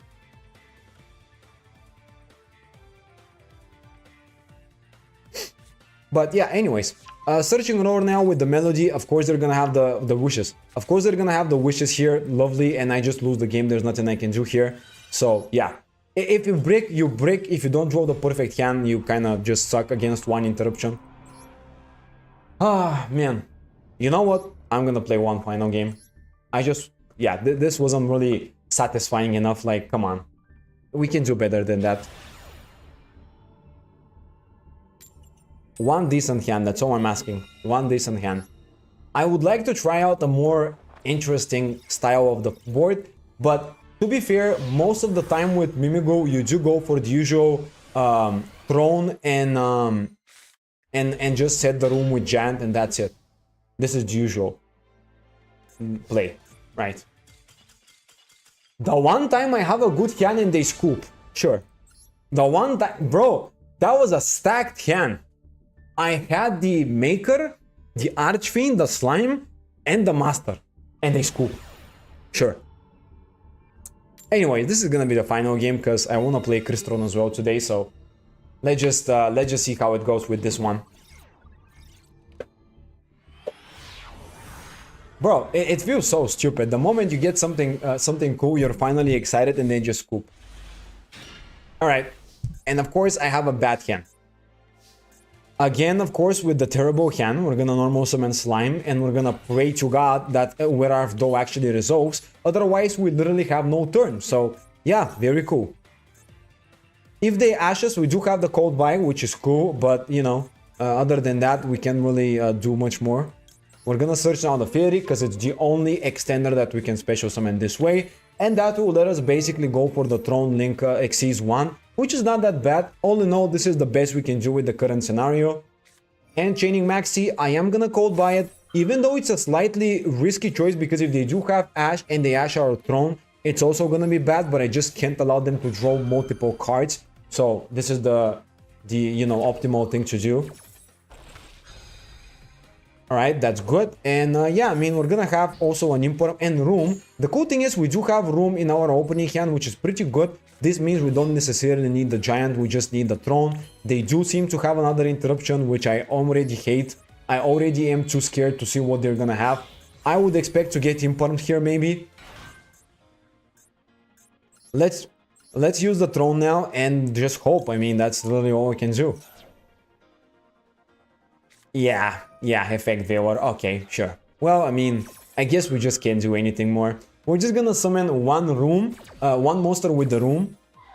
All we have is an Imperm, which is gonna be a negate, and we have Room that can special summon Dragon, or a board wipe, or a hand rip with Archfiend, and that's all. But listen, this is not too bad. I mean, we still have a shot at this, even though we got interrupted. This is also decent. Aren't Giants to Dungeon better since we have a Room? Yeah, there are, but we can summon Maker, and with Maker we can get more plays essentially, because we can set something to the opponent's field as well. But yeah, Giant is also a good one. It really depends on the scenario, I guess. Either one was a good idea, to be honest, right? But I do agree with you, maybe Giant would have been tiny better as well. Alright. Space summon the Druid Swarm by banishing Effect Viewer, that is fine, I mean, it doesn't really matter. The moment I see that he's about to do something interesting, I'm gonna chain Room. Battle phase to force my Throne maybe, but that really doesn't do anything. I don't know why they did that. Anyways, I'm gonna let that slide, because even though I could use Room right now, I just think they might have something else and they're trying to bait us maybe into activating an interruption. What the hell? Diddy Crow, is that gonna go into maybe a IP or something like that? I'm gonna wait, I'm not gonna do anything else, but you know. No, that's gonna be Moon. Well, okay, I mean, I'm gonna use the room now. That's kind of what I have to do here. So I'm gonna summon Dragon basically with the room to get rid of the Moon so they cannot do anything. Oh, come on, Jesus Christ. Oh, man. Oh, yeah, of course. I love it. Yeah. Yeah, give me more, please. Just give me more. Like Maxi, Effect Veor, second Effect Veor, Ash Blossom, pardon me, and they have a Diddy Crow. Sure, that's fine. Incredible. Lovely. Please, I need more. Interrupt me more. I have one Imperum. I'm gonna use it on the Lacrima, and that's it. This is it. That's all I can do. Okay, sure. Space Summon. Fine. Alright, the final interruption. Just an Imperum on the Lacrima, and that's it.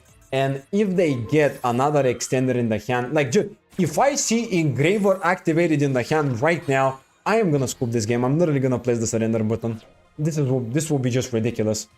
There's no way they're gonna have it as well. Come on. Alright, finally, nothing else. Okay, lovely, sure. Yeah, now we top deck, of course, we top deck a useless card that we don't need. Wait, we're just gonna pass turn, I guess. We're gonna wait. That's not how... That doesn't work how you think it does. Room summon one and non-target flip face down, not up. What? Face down to your opponent's field. Then you can change one face-up monster on the field to face down. What? Wait. Really? Oh, it doesn't. Change one face-up monster on the field. Also, room doesn't work this way. You can space summon it to your side of the field. Well, I guess we would have literally just summoned a monster to our side of the field in that case. Which, yeah, I didn't know that, actually. That's very weird, actually. It's a very weird effect, but sure. Summoning Form of Albas. Wow, they're not gonna keep it in the hand. They just want to go for damage. Okay. That's actually very weird. Room works in a very weird way. Well, I mean, in that case, Room wouldn't have been enough anyways, but it is what it is. So now they're gonna go Sequence. I guess they're gonna go for Lacrima. Or no, they can actually summon something else as well. I don't know what they're gonna do here, but let's see. I am interested to see what they're gonna do here. So banishing two, returning two, pardon me. Summoning Lacrima. Okay, yeah, that makes sense. Now they're gonna bring back also the other Lacrima. So that can be either IP maybe, or they can even go for a Palooza. There are a lot of chances, a lot of opportunities there. It's a Book of Moon that doesn't target. Oh, okay. Oh, that makes sense. All right. That sounds a lot more, you know, a lot more clear now. I was like, what the hell? What is the point of this? Anyways, we're gonna chain Ash. Basically, we're gonna Ash the Lacrima so they don't go into the Engraver. And this is it. They're still gonna summon maybe like an Appaloosa and yeah, whatever. It would have been alright if we go DP Room, Summon Master, so we have a bounce. But since they had Ash, it really doesn't matter. Yeah, for sure. For sure. So they're gonna tag out into Requiem. Oh, well, it doesn't really matter whether I Ash it or not in that case. Well, I mean, listen, whatever, I guess. Maybe I should have kept the Ash Blossom in that case, but that would have been an extra body, which I guess would have been a little nasty as well. But yeah, whatever. It doesn't matter. One Ash Blossom is not gonna cut it. They're gonna go into Caesar, and now I am basically gonna get a Seizure. That's literally all. Dude, doesn't matter what I top deck, but let's see. Dude, this is actually not a bad top deck, but it's just gonna get negated. So yeah, this is GG. Okay. Lovely. Well, that was it. Man, we tried, we tried. Sometimes you just win those. Sometimes we just lose those. Man, this deck is like, meh, kind of good. Okay, let me just give my final thoughts about this deck then. So,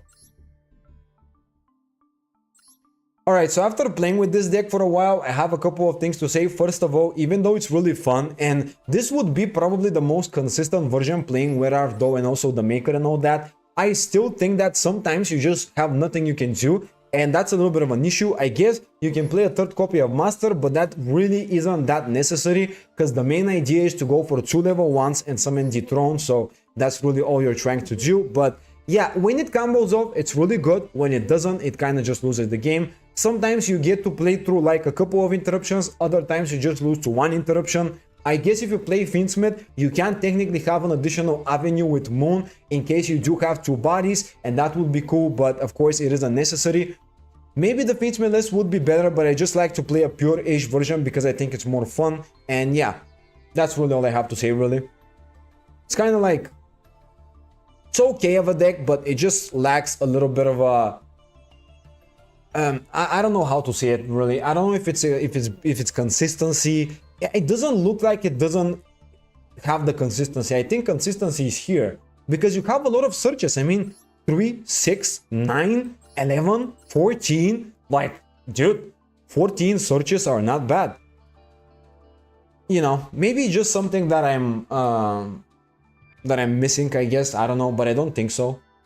I think the deck is as good as it gets as a pure version, so yeah. Anyways, we're gonna move on to playing Crystons now.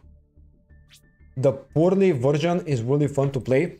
Yeah, it could be because it uses level 1s as well. It makes sense. It could be very cool. Alright. Now it's time for the interesting part. I do want to play Crystons a lot. Okay. I've already prepared the deck. That's what we're gonna use. Now I don't have some of these cards. So yeah. Usually I need all of this, and I would love to not get all of it because it's just so annoying. Second down dragster is needed for sure. This is all okay for OTK purposes. So I kind of want to get all of these, to be honest, but it's just so nasty that I have to craft them. Alright, so I mean, listen, I love Crystron, so I am probably gonna have to craft all of this just for the sake of having it. So let's just disenchant something else. Let's go UR here. We're gonna get rid of some useless stuff. This we need only one of.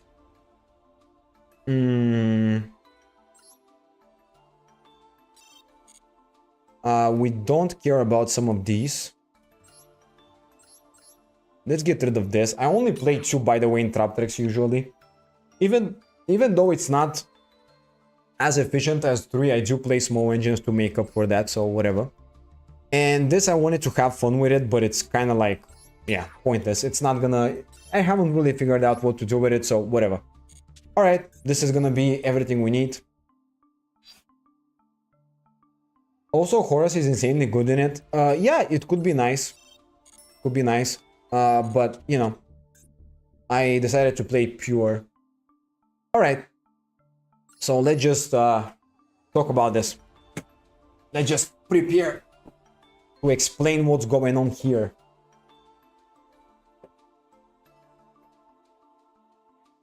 Alright, so we finally got the new Crystron support, and that is what I believe to be one of, if not the best way to play Crystron in my opinion, because even though it's a pure version, you do have everything you need, and I don't really think you necessarily need more small engines. So I'm gonna say, so let's explain everything and see how it works. Basically, we have a bunch of the new support that is gonna help us do a lot of cool things now.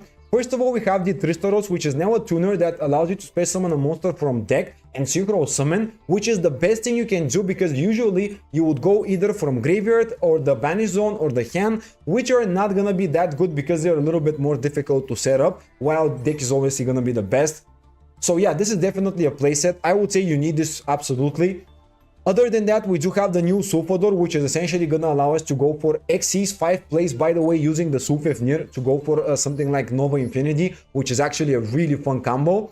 And on top of that, we get to special summon and go for a bunch of mills. And usually the two targets that we're gonna mill are gonna be the Smyger and the Twistworm. Essentially, this allows you to banish and search a spell or a trap. This allows you to search a monster. So either one is really good. We are also playing the new Inclusion. This card, by the way, really good because it's a searcher. It also brings back a monster from the graveyard, and it also gives a little bit of a protection, but oftentimes you do tend to use it to get a search, and you just send it to the graveyard with Sulfafnir to get the additional effect as well. So yeah.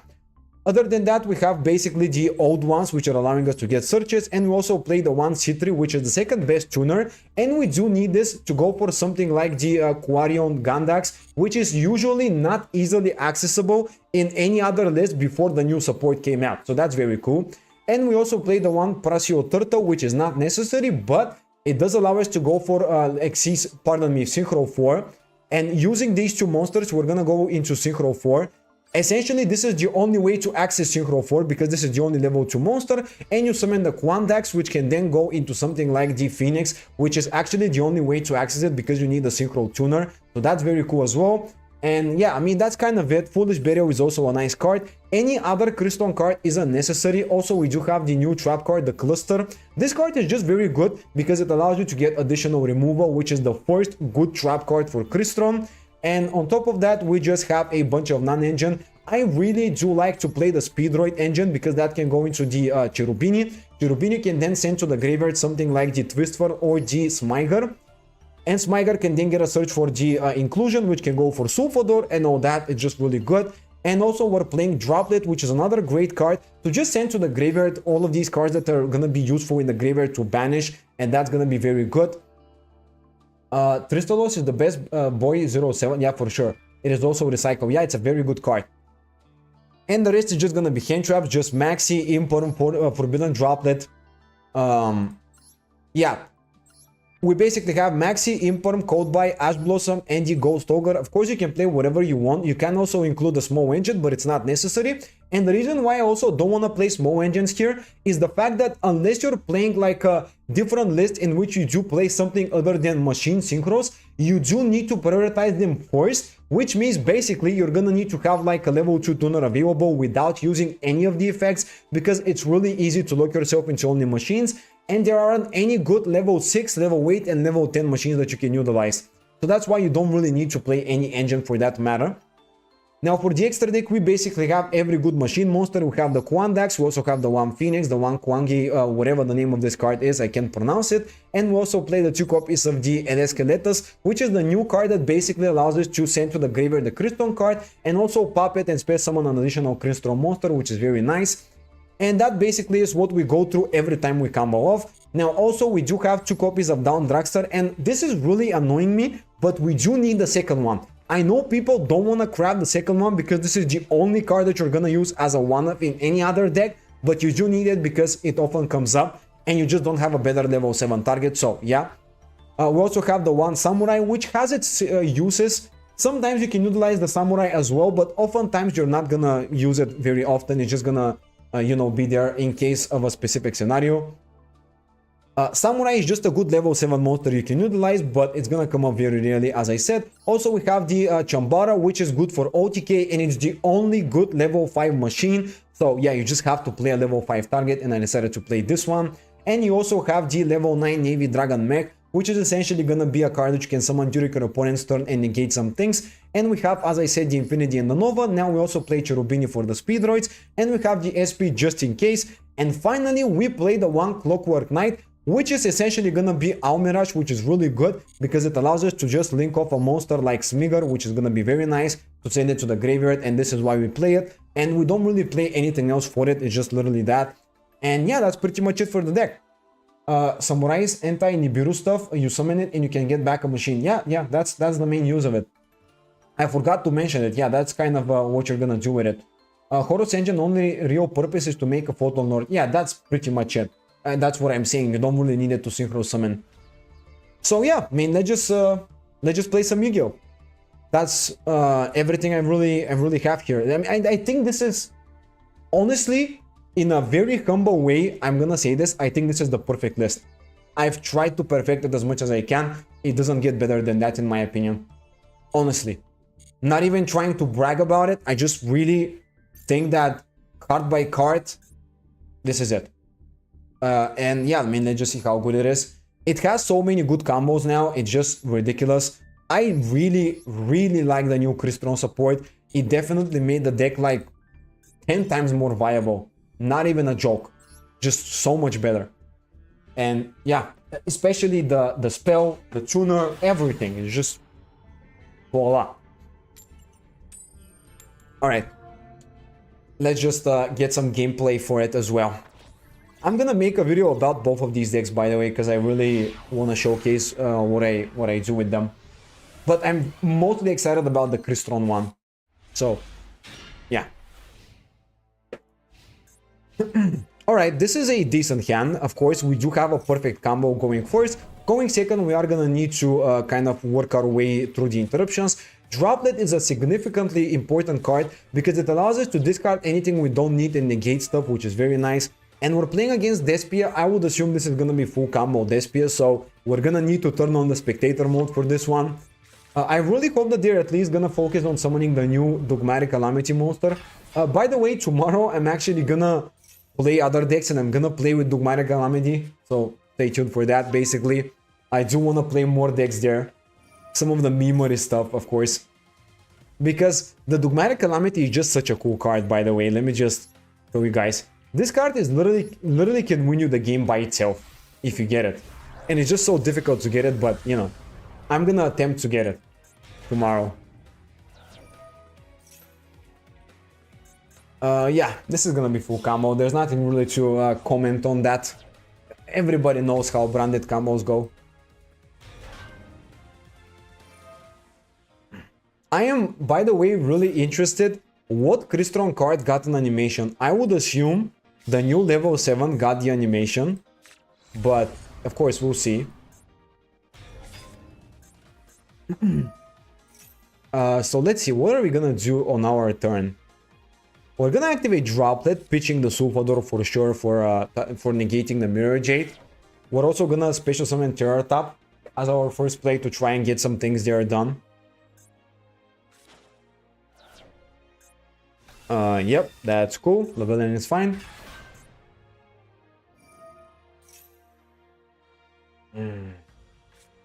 Alright. Yeah, that's standard. I mean, it's just basically the most usual board ever. Okay. And now they're gonna also get the branded, maybe in red or the trap card. So I would have to get rid of basically a bunch of back row because I'm gonna negate Mirror Jade. Oh, Retribution. Sure. That's a little annoying, but yeah. Alright, let's see what we can do. First of all, we're gonna top deck the Tristaros. This is okay, but not necessary. We can definitely combo without it. So I'm gonna start with my Droplet here. I'm gonna go for only one, honestly, just one Sulfador because I need to negate the Mirror Jade, that's it. But it will also set up the Sulfador in the graveyard, which is very nice. And I love that. Now we're gonna continue with the Terror Top special summon because this is gonna give us 2 bodies for Cherubini usually. If we were to get negated here, I don't think it's the end of the world, honestly, so, you know, it's fine. Alright, yeah, he's gonna use this, which doesn't matter, I guess they're gonna just mill something. Negating Mirror Jade was actually a fairly important part because now I'm gonna be able to go for Cherubini unless they use an additional removal, which is pretty good. I do like that, you know? It just gives me way more flexibility with the plays.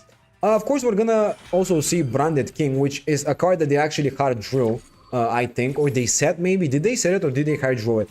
They hard drew it. Okay, sure, whatever. This still negates, but yeah, I mean, I think I can deal with that. Now we can activate this, but let's see how we're gonna do it. So I think we're gonna need to start by basically normal summoning one of these 2 guys so I can go for the Sulfador here. But also, let's think about it. Can I do something else with it? I don't think I can, right? I gotta commit my normal summon.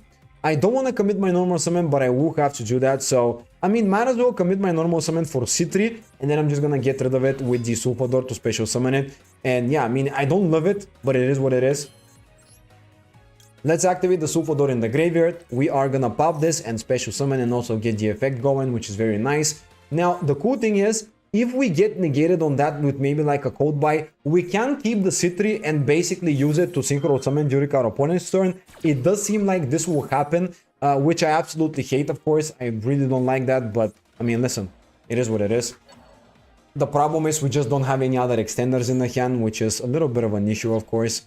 Do we have anything we can do here? We could go for the level 5 Chambara. This can technically deal with his field, but I don't think it really matters that much. So yeah, Clockwork Knight is just gonna be whatever. So, the question is how important it is whether or not I should deal with the Mirror Jade. Maybe I shouldn't necessarily prioritize dealing with Mirror Jade, but if I don't do that, I will basically go for down Dragster during my turn, during my opponent's turn. If I synchro summon into down Dragster with C3, this is probably not gonna be enough because they can just force it in the battle phase. So I think that I'm probably forced to just go for like a Clockwork Paladin and SP combo just to deal with the field. Although I also know this is not gonna be enough too, but it is what it is, dude. It's the best that I can do, so let's just do it. Obviously, going for the C3 is not gonna cut it. It's just gonna be a level 7 synchro play. So let's just do that.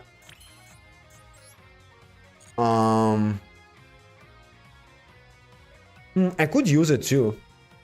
But I don't have a target, I just have the C3, so yeah, whatever. It doesn't actually matter. Okay, we're gonna summon SP and we're gonna banish the Lubellion. We're also gonna banish the... not banish, but destroy the Mirror Jade. So yeah, we're gonna use SP now, and we're gonna target Lubellion, of course. Then we're gonna battle phase and just get rid of the Mirror Jade. Afterwards, this is gonna be it. Oh, never mind. Droplet as well, sure. Dude, he just has a stacked hand. Like, what the hell is this? Ah, man. Come on. I draw the same card twice. I draw both of the tuners, and he gets like Droplet plus Brightest Blazing and all that. Sure. At this point, it's just impossible. There's nothing I can do about it, dude. I'm just gonna pass turn.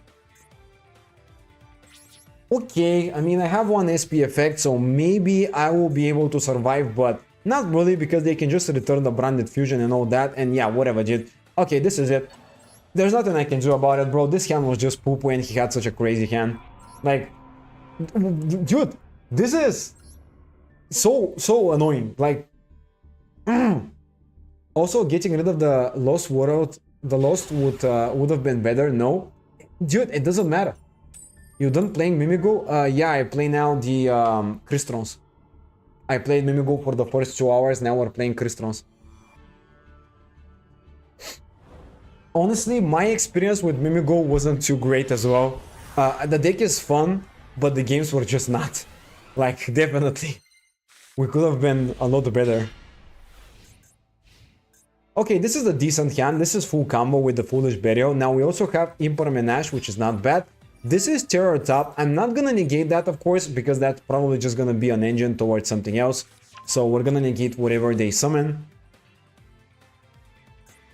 Space summoning the Take Tomborg, alright. This would probably be like a Cherubini to go for maybe Crystron plays if they are playing Crystron as well. Nope. Yeah, summoning Goblin Bikers. Okay, yeah, I guess I'm gonna negate that because it's a good target to get rid of. And I'm gonna use my Ash and I'm gonna keep my Imperm in case they go for something else. They had Droplet, of course. Yeah, dude, it's just like, what the hell.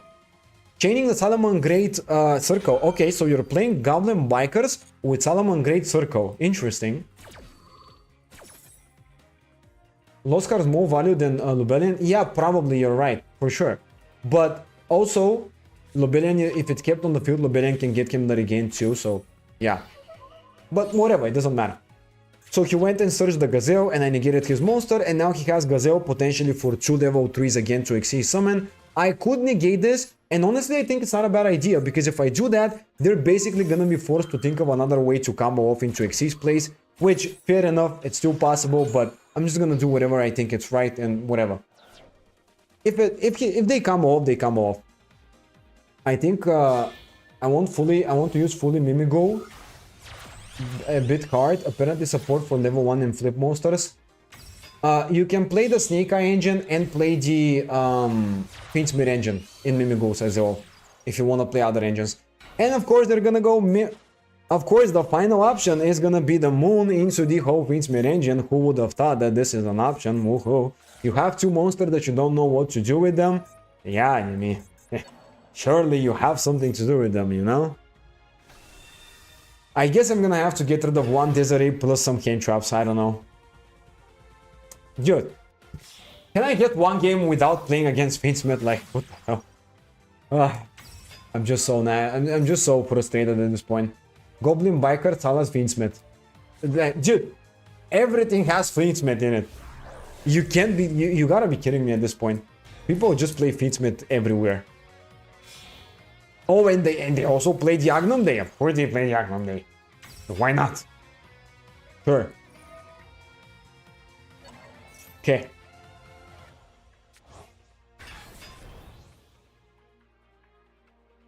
Alright. Yep. 5 negates. Sure. Okay, so 1 Desiree and a Dream. Now the problem is my hand is actually not that great, so I would need a little bit more than just a Foolish Burial. And that technically is a little bit more, although somewhat not enough, but we'll see. It could be enough in case we don't get interrupted with anything else but the Desiree. Alright, so now we're gonna send to the graveyard the, let's see. I think the best card to send to the graveyard is gonna be this Miger because it's gonna get us a spell or a trap card, which is actually gonna be really good to get access to the new spell, and that will give us additional searches. And yeah, they might negate it with the Desiree, but usually the target is gonna be Sulfador anyway, so, you know, it's still fine. If we get negated, it's okay. I swear these days every day gonna use Fiendsmith. Yeah, for sure, for sure. We're gonna search now the inclusion, and again, if we get negated on the search, it's not gonna hurt as much, but at least I would love for them to use the Desiree and not like an Ash Blossom. Alright, they're gonna let it go through, which is interesting actually, and I might just grab like a Sulfifnir maybe. I think it doesn't hurt me if I do that.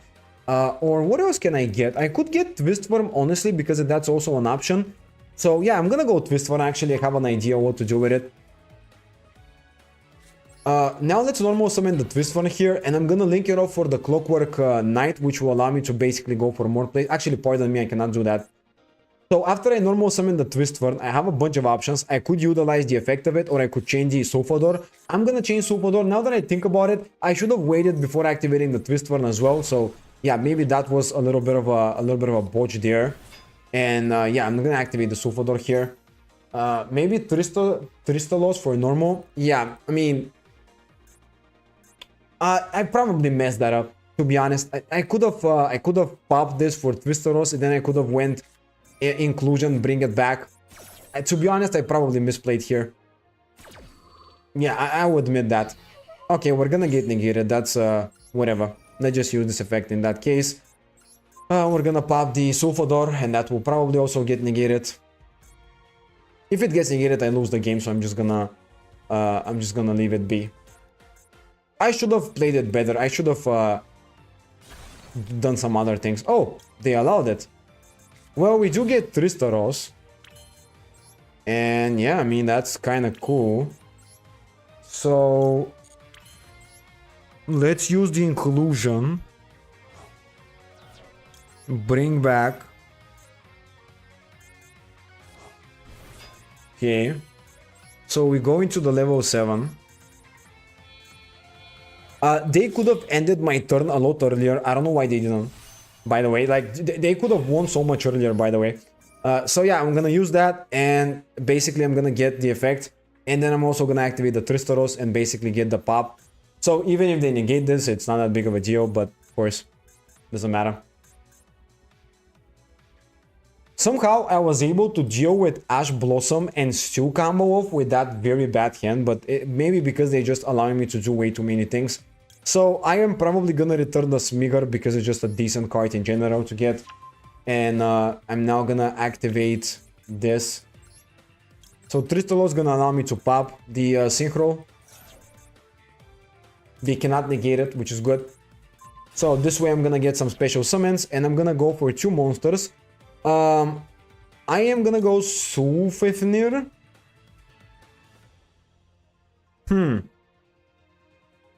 C3 is in my hand, which is very bad. I wanted to go for C3. So let's go Sulfifnir, and if I go into this, it is a tuner, but it's not gonna cut it. Dude, how do I deal with 6000 attack beatstick?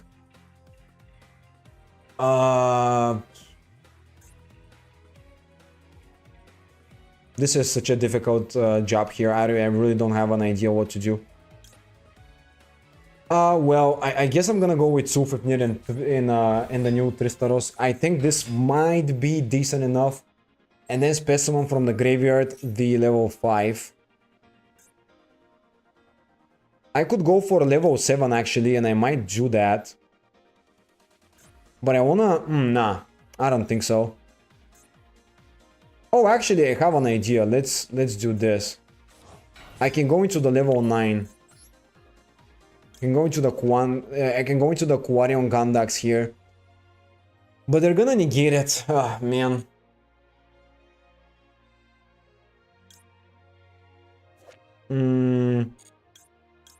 This is almost enough attack to deal with it, but it's still not enough. Bro, okay, what do I do, dude?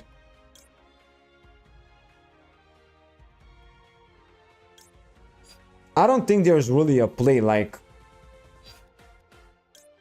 I guess we can just summon a level 7 and pass turn and just wait it out. Infinity is the only chance, but I think they're aware of it. My bad, Infinity is monsters attached only, right? Yeah. Infinity can also get negated, so...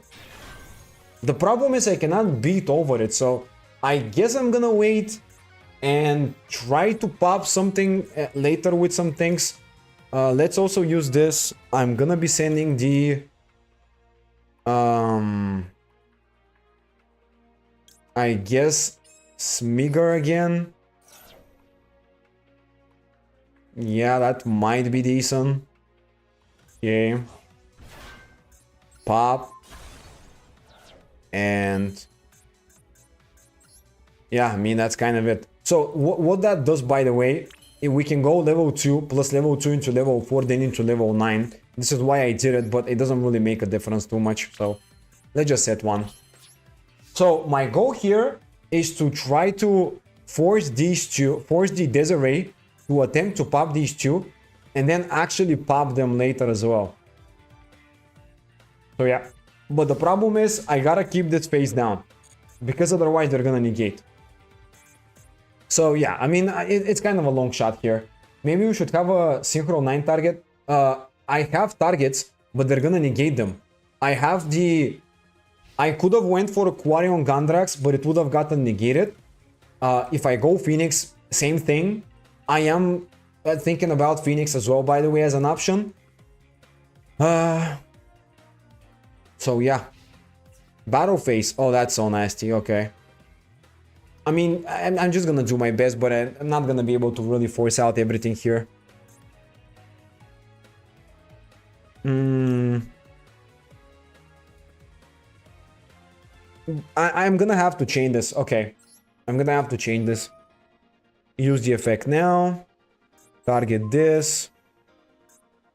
I am waiting for them to use the effect so I can use my Tristaros, otherwise it doesn't matter. Okay, that's good. Now I can chain it. But he's gonna negate as well, so it's like... Oh, man, I don't think there's really a line that gets me to enough enough resources and all that. Maybe we should go for the level 7 and essentially set up an additional play for follow-ups, right? Because if I were to go for anything really, he's just gonna negate it on the resolution. So, it's a really tricky situation, dude. It's like, you know, I gotta give him that. He definitely keeps his Desiree for a long time, and he's patient. So, literally anything for a follow-up would be nice here. So, I guess Sulfifnir is not too bad. I'm just gonna go Sulfifnir, I guess. Yeah. I'm just gonna go level 7. Because the level 7 can at least set up some things, right? Even if it gets destroyed, I still get value out of it. So that's what I'm trying to do here. Right?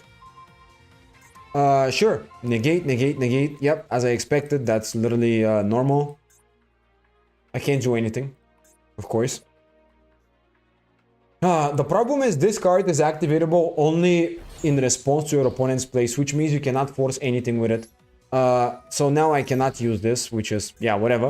But if that thing gets destroyed, I still get extra value. That's why I did it this way. If he destroys it, that's good. If he doesn't, I can destroy it with my Tristaros eventually. At least it's not game, you know? Okay. Oh, sure. Yeah, that's a problem. It's so weird how one Desiree can deal with my whole game. It's just so weird. Everything can just get negated with it, which is so annoying. The problem is Crystron keep their cards on the field, so it's really easy for Desiree to just select like 4 cards and that's it. I think we're fine. Yeah, I think we're also okay. What? Huh? What is that level rank 3 deck here, dude? That is so weird of a deck. He's gonna go for Xyz 3 play, I guess. Or like a Link 2. But that's really all of it. I mean, I will live another turn, which is good. My first play should probably be the trap card just to force out the Desiree. And then I can go into some graveyard effects. And I can banish my Tristaros, I can banish my Twister, I can banish my Smigger. So there's a lot of value there. Definitely a lot of value there.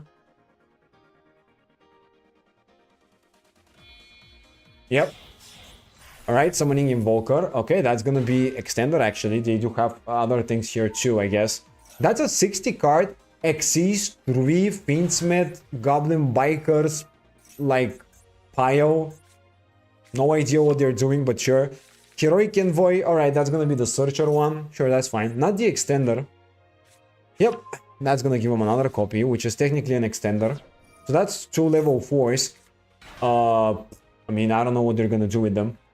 I swear, this if they go big Gabunga, now I'm gonna lose it. Just, I mean, we'll see. They do have plenty of options with the 2 level 4s. It's just so weird. I have no idea what they're playing. It's just Goblin Bikers and then Salamangreats and Galaxy Worm and Punks. And MX Saber for Heroic Challengers for level 4. And Fiendsmith. And Dugares. Okay. I have no idea why Dugares is even in here. I guess they're gonna bring back an Xyz 3. Oh, never mind. Okay. Sure. Gazelle. So that's gonna be another level 3 Xyz play. I don't think they're gonna go for a Link play. I think it's more so just ways to go for Xyz 3. Yeah, Materiactor. Raw Rare. Oh wow, this looks amazing. Okay, this is amazing. Summon the Zeptwing. Yeah, sure. That's gonna give him a surge. Right? Meltdown. So Meltdown excavates the 6 cards. Add 1 excavated Materiactor card. But this is kind of weird because he's playing a big pile and what? Okay. No, that is a very big problem. Oh man, sure. So I gotta force this. Oh, that's very good. Ghost Ogre is incredible. Alright, let's activate the cluster. Destroy the Appaloosa. And destroy the Agnum Day.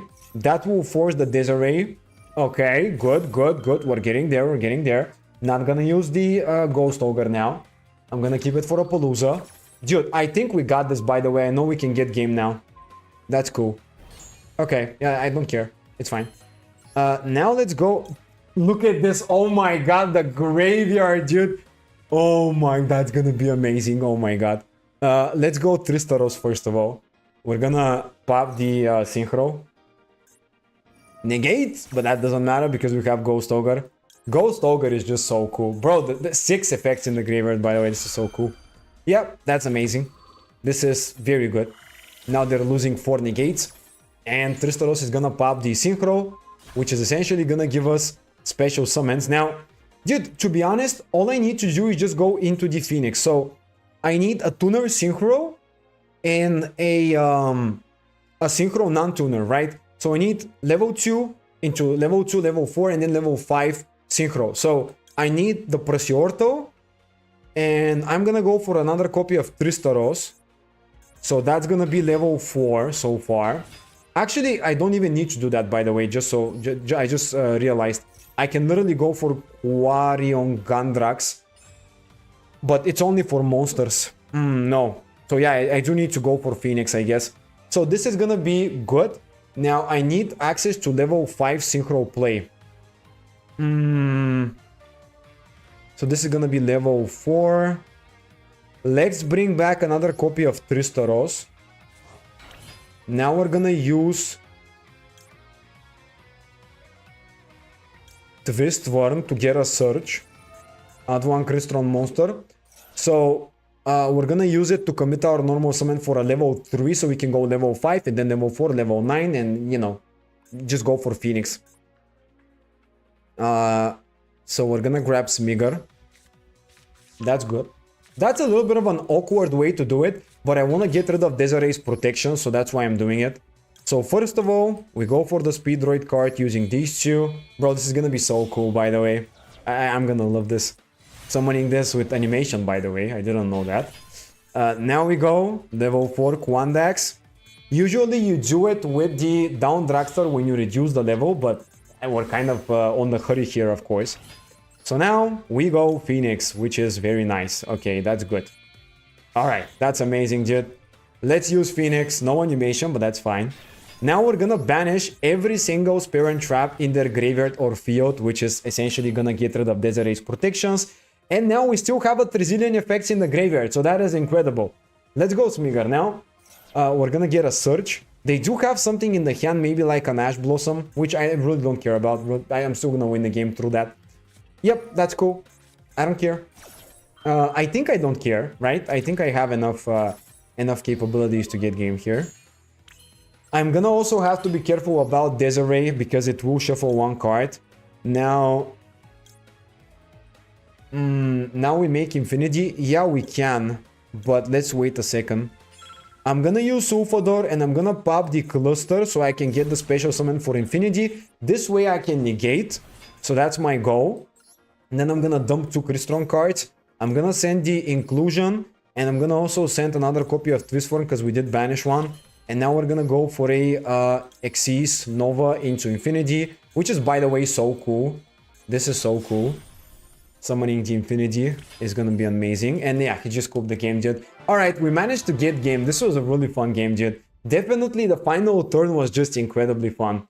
Yeah, the start was a little boring, but the final turn was just very cool. Alright, that's why I like this deck. It's just so cool, by the way. In the graveyard, literally 5 effects in the graveyard were activatable. That was just so cool to see, for me at least. Alright, next game. We got this, dude. Time to level up a little bit. The Mimighoul deck wasn't exactly the most productive to rank up, but I think with Crystons we can. Because we also play a lot of hand traps and all that. Otherwise, they get out of Desiree with the effect. Yeah, that's cool. We had also, by the way, other plays. We would have also special summoned C3, and C3 can then go into down Dragster, even if we don't win the game. So it's still ridiculously powerful. This deck is just cracked. I mean, and there's no really other way to say it. It's just a really cool deck. A lot stronger now. Alright, normal summoning Stratus, and it's time to wait for 10,000 hours until he finishes the combo. I have nothing, and I'm just gonna sit and wait for 5 minutes, probably. Yep, okay. You know what? I'm just gonna skip to the part. This is over. I'm gonna go to the toilet. Like, this is gonna take a while. Right.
Yeah, we're so far on the Cross Crusader.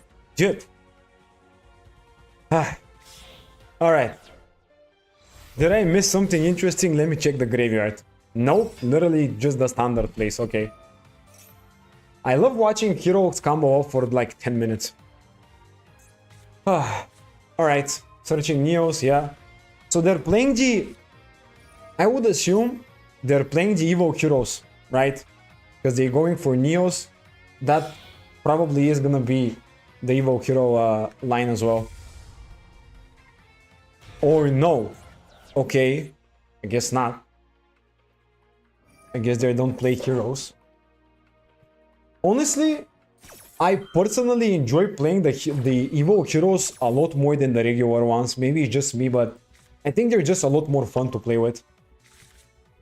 They just look badass, to be honest. Sometimes in Yu-Gi-Oh, the main reason why we play something is because it just looks cool. Like, the artwork just looks cool. I'm playing a small Millennium engine in Crystron. Feels better than Horus because no bricks. Yes, I also, you're right, I also tried playing a small Millennium engine in Crystron. But the problem is you don't really have anything to synchro summon into because there are no good level 9 or level 11 or level 8 synchro, not level 9. There are no good level 8 or level 11 synchros, right? Or level 10 as well. So you don't really have good targets to synchro summon into. I guess you can go for Photon Lord and do that, but you know, I don't really like to play something if it doesn't help the deck at all. But yeah, I definitely tried to make Millennium Engine work as well. I just don't see any good... By the way, did you know there's only one... pardon me. There's only one level 10 machine monster in Yu-Gi-Oh! Synchro machine monster. Only one. It's the Speedroid... It's the bicycle, the motorcycle Speedroid card. I think it was level 10 or level 11, but I think it's level 10. It's the only one. And I'm like, what the hell? Chaos Angel? No, I'm talking about machine. There's one machine synchro monster, and it's the Speedroid one. But was it level 10 or level 11? I think it was level 10, but I could be wrong. I don't know. Either level 10 or level 11. One or the other. And I was so confused because I was trying to add a good level, even level monsters. There's not a single good level 8 machine. Not a single good level 10. It's just so weird. You need machine, right? Yeah. It's more for Zombie Vampire or Photon Lord for Nibiru. Yeah. It works for both of these, yeah, for sure. If you go Zombie Vampire with the Millennium Engine, it can be nice because you can get the Zombie Vampire plus whatever you send, and then later you can go Golem plus Zombie Vampire into IP before you lock yourself. So it makes a lot of sense to play it. Right? It's a good idea. Of course, it's not necessary, but it is a good idea. Definitely, I do like it for that purpose. Okay, somehow they messed up the combos. I don't know what the hell happened here. But sure, I guess.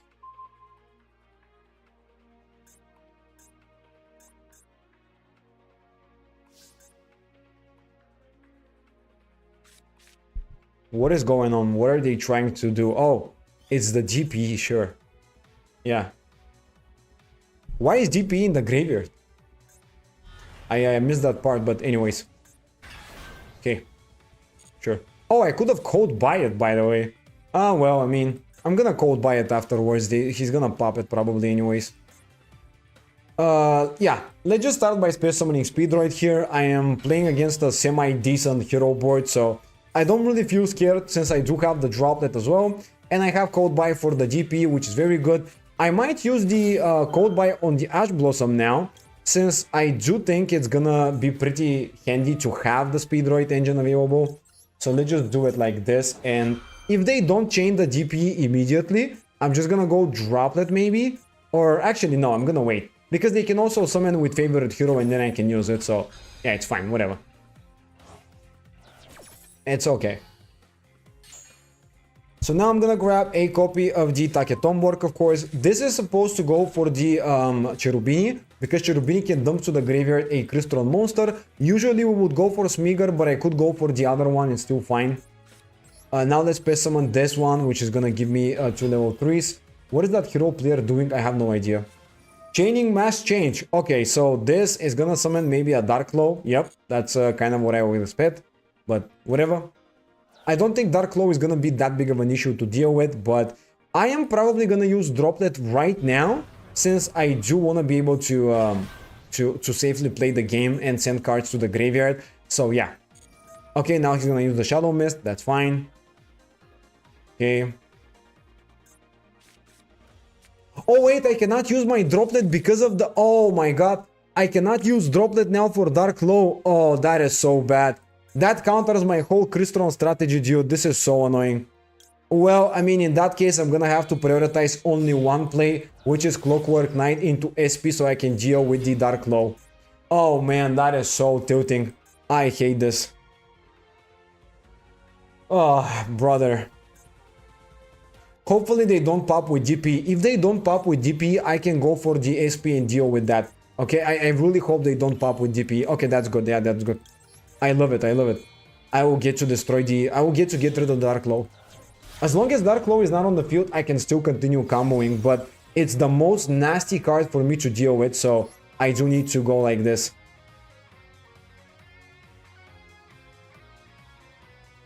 And I also have protection from DP because I can banish it. Okay, they made another misplay. I'm just gonna take advantage of that. Just basically get rid of the DP as well. So yeah, overall, not only do they activate DP the wrong way and they lose their Dark Claw, but they also have to destroy something now as well with the DP, which is even worse. I love it, by the way. He could also destroy his own Dark Claw and not banish it, but it doesn't matter. It's still the same thing, so... I'll take it. It's a dub. Alright, yeah, okay. So he's gonna destroy both of his monsters, which, you know, he has to destroy something, and that's the best targets he can target, maybe. And now I can also Space Summon Terror Tap, which is not bad. I'm not gonna use it for the Surge, I will just use it for the extra body. Now I'm gonna go Inclusion, because I do need some engine, and hopefully that doesn't get negated. If it does, I will probably prioritize linking all for Smigger and something like that, but it didn't, so that's great. Now, I am gonna search the Sulfador, which is usually the one-card combo with the Inclusion. You just go Sulfador and then pop it. When you pop with Sulfador, you can Space Summon it, then you can send 2 cards to the graveyard, essentially giving you all the engine that you need. So, yeah, that's cool.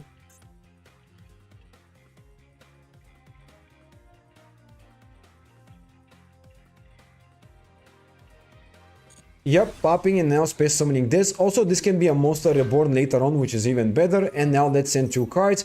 I would go for Smigger and Twistworm, but maybe I could go in that case for a different monster because I already have the Smigger. So maybe I could go Twistworm plus the maybe Sulfafnir, even though I can get access to it. It would be interesting to get access to it earlier in the combo, so I can go for maybe the Infinity. But let's think about it, because I want to be able to also Synchro Summon, which might be a little bit troublesome if I don't do it this way. So, I think I can still Synchro Summon. Yeah, let's just do it this way. I think I can still Synchro Summon, even though I'm gonna go for the Infinity. I think it's fine. Right.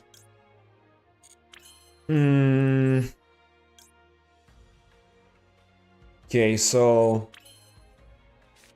how do we do it? We're gonna start with Twistworm to get a search. Usually that would grab us a copy of Sulfafnir, but now that we already have it, I'm gonna go for a Tuner. Because I basically wanna prioritize Tuner and Synchro Summoning and, you know, hopefully not get to deal with more than one back row, you know. I'm just trying to play around basically favorite hero and potentially something else they might have other than that, which is a possibility. So getting Tristaros is not a bad idea in such cases, but I do need to be careful and not commit my normal summon, which is pretty easy, since I'm gonna activate Sulfafnir and pitch the Smigger anyways. So here... I will normal summon now Tristaros, which will go for a Synchro 7, which is pretty good, of course. Chaining Favorite Contract, that is actually really good, because now I can actually chain Tristaros, and that's another reason why you can go for it. This way you can actually utilize it this way, basically getting your additional body on the field and Synchro Summon. So now I am eager to go for a level 7, because that's gonna be a negation. and that could be nice. Now, does the Quandax allow me to synchro summon during my turn? No, it doesn't. So, yeah, down Dragster will not do much, so I will probably just prioritize a level 7. Let's special summon, I guess, Sulfador. It really doesn't matter. I just need a level 5 body here. And I'm gonna go into the Esqueletos, I think was the name of this card. Because now, even if it gets popped, it's fine. And we also utilize the first effect of it. El Esqueletos, it's actually not Esqueletos. Okay. Sure. Summoning, of course. Shining News is gonna allow him to pop some things. He's also gonna get a follow-up with Wonder. I will probably change Droplet for 2 maybe even. So let's activate the El Esqueletos here, and then he's gonna be able to activate also the Shining News, and then I'm gonna change my Droplet for 2, and that will probably be a pretty good scenario for me. And now I would actually go for 1 actually, pardon me. I wanna go for 1 actually. I'm just gonna choose the Terror Top. I don't need to stop necessarily the Wonder Driver, because I do need discard fodder to go for the Sufefnir with the Smigger, so I will just go for 1. I think it's fine. Yeah, basically negating the Shining News here, and he's still gonna get the Poly, but it doesn't matter. And I will get a search for a card. Now I already used this, so maybe I can get an additional card back to the hand. That's good. Maybe Twistword, because that will give me a little bit of a follow-up, which also means that I could have technically went for Twistword as discard fodder, but remember that I can also use Smigger, so I will basically utilize Smigger in the graveyard as well. So now I'm gonna go and activate Tristaros here first of all, which will basically pop the El Esqueletos and give me more plays. He does have something else, which is a little bit troublesome. I don't know what it is because it's a mystery card. He doesn't reveal it. He hasn't revealed the card, so I don't know what to expect. But essentially here, I would go for 2 tuners, which is the best way to do it. Basically giving me more plays going for the turn 3. And now I'll be able to also use the El Esqueletos and target 1 monster and bring it back, which will be a level 7 in case I do need to synchro summon into level 9 right now and deal with everything. Code Buy is actually okay. You know what? This is completely fine, Jed. I can deal with a lot more than that. I have more follow-up than that. So yeah, I absolutely don't care. Okay, that's good, that's good. Whatever. Sure. Now let's activate Sufefnir here. I am gonna be sending the Smigger to the graveyard to basically summon it back to the field, which is very nice. What else does he have, by the way? There's something activatable. I don't know if it's in the hand, but you know, we'll see. So now I'm gonna pop this in order to space summon a Crystron monster from the deck, and this way I can basically get access to additional body to work with, which is nice. And so here I could get level 5 to go for the Infinity. I'm trying to think if I can get game. This card can deal 4,000, which is pretty good. It can go up to 44, right? And that means as long as I get rid of these cards, I win the game. So I would love to go for actually level 3 now that I think about it. Let's do Smigger now. Okay. Right, I think we have the formula to win the game. I can figure that out. So now I'm gonna use 3 of my monsters to go for G Quarion Dangrax. And yeah, I pronounced that name completely wrong. Quarion Gandrax. Okay. So I'm gonna summon Quarion Gandrax, which by the way has an animation, and I had no idea, and I played this deck for such a long time. Wow, this card has never come up, by the way, because it was so difficult to summon. But anyways, now we're gonna banish, and I could banish also more cards, by the way, which is nice. So I'm gonna get rid of maybe like Malicious from the graveyard. That could be decent, which doesn't really make a difference, but whatever. And that means I'm basically gonna be able to get game now, because I can bring back to the field my level 2 tuner, which can go level 5. And actually I'm close to game. It's not exactly game. Wait, did I miscalculate here? So that's essentially gonna be a 44 with the speed droid and then an additional 3000. Oh, that's not game? Oh man, okay. That's a little annoying. Well, I'm gonna get cluster now. Okay, well, apparently I'm gonna have to think of a follow-up then. So this was a useless summon in that case. But yeah, whatever. I guess I'm not gonna get game. Alright, I miscalculated. Also, I cannot attack. Wait, what? How did I stop myself? Okay, I'm gonna have to read these cards. There was something that stopped me from attacking for some reason. Which card was it? Not this one. Huh? What? How did I stop myself? Okay, I'm gonna pass turn. I guess I'm just gonna set cluster and pass turn. We do have a little bit of a follow-up. I was caught off guard because I apparently just, yeah, didn't expect to not calculate right.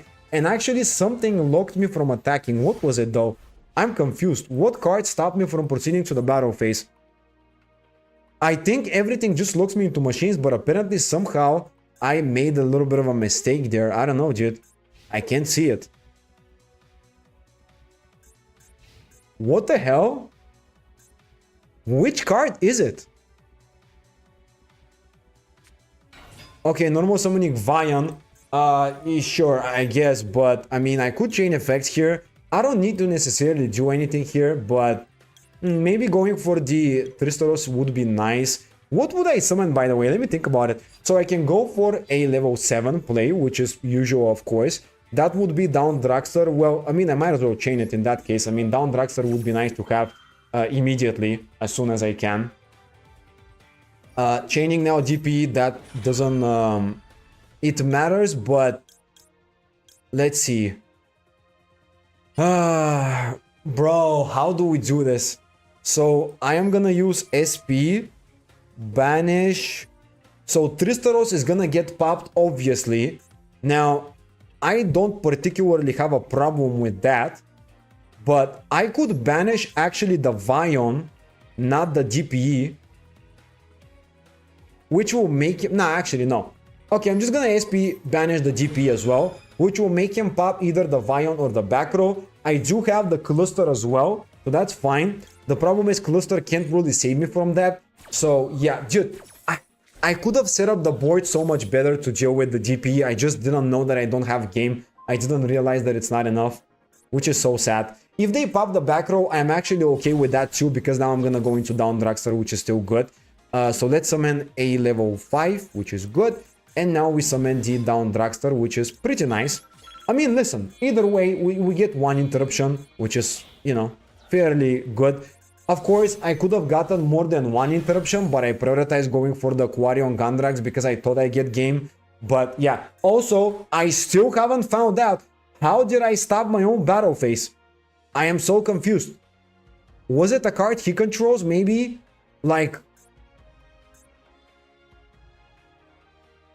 I am so confused. Something stopped me from getting game, but I don't know what. I'm just... I don't know. I have no idea. I'm still trying to figure it out. Okay, Miracle Fusion will be activated. I can negate that, and I probably should because he has an empty field and no normal summon because of Vion, which means that Miracle Fusion negate should technically be enough unless he has more cards in the hand that he top decked. SP? Oh, I used SP early. Oh my god, I forgot about that. Everything was used. Oh. I used SP to get rid of the DP and I forgot about that. That was so long ago, dude. That was like 5-10 minutes ago. Wow, that makes so much sense now. Okay. I completely forgot about it. Sure. After so much thinking, I think I'm excused for that. But we still win the game. That was nice. That was a very grindy style of gameplay that I managed to win. Going second against Heroes, which was definitely a good achievement for Crystron. Definitely a cool game, dude. SP stopped you. Yeah, I just... If you didn't tell me, I probably wouldn't have even remembered that. That was like ages ago. You know? That was so long ago. I waited for additional, maybe more than 5 minutes just thinking about things. Let's just play more. Crystals are just so good, by the way. Dude, Crystals perform already much better than Mimigoos. Like, I don't know. This deck is just so good, in my opinion. Alright. Going second again. Yeah. I haven't went first a single time with Crystals so far. And I have a 100% win rate even though I didn't go first any time. Oh no, wait, I did lose one game. Oh, I lost one game because I kind of just bricked there. Yeah, that was the only loss. It was against the branded player, I think, yeah. Alright, this is wishes. This is absolutely gonna get ash. There's no way I'm not gonna ash that. That is a lovely start. I love it. Couldn't get better than that, honestly. If he has an additional card, that would be a problem, but whatever. Honestly, the best card to ash here. Set 1. Oh my god, did he... so satisfying, dude. Just one Ash Blossom past turn. Oh, man. I can feel the pain in his eyes. Alright, sure. Now we are gonna cook a little bit. Let's see. Okay, so because I actually bricked as well, I'm just gonna go for one Tristaros past turn. This is gonna be one interruption. But fair enough, I think this will be good enough.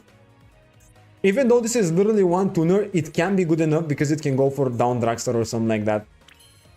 Unfortunately, I just have nothing else I can do because I cannot link off the Twist One, I cannot send it to the graveyard. And yeah, maybe playing something like Horus would be a decent idea here just to discard whatever we don't need. And that would also be a nice thing, but whatever. It's fine. Very rarely do we end up in a situation where we just have literally nothing but tuners and yeah. I mean, usually that doesn't happen. Because we have Sufefnir, Sufodor, the spell card search, Foolish Burial, you know. Alright, let's see if my opponent has more. Activating the Primite Lordly Load. This is fine, I'm gonna wait. Searching out the Aether Barrow. Interesting, by the way. I expected to search something like the Roar to get some combo there, but whatever. I guess they just want to go for Aether Barrow, set up a better play. Which is okay, it's fair. Maybe I should have went for Tristaros, by the way, but yeah, I'm trying to keep it in case there's something better to Synchro Summon into. Yeah, that's Drill Beam. I think they're now gonna force my Tristaros. I kind of made a misplay there. I should have went for the... down Dragster earlier. Yeah, I don't like that play. Yeah. I was thinking about flexibility in terms of what to go into, but I should have just went for down Dragster. I made a misplay. Yeah, I had to think that's what stopped you. Yeah. Okay, I shouldn't have done that. That was a misplay. Anyways. One of the worst things I could have done. Ah, man. Okay.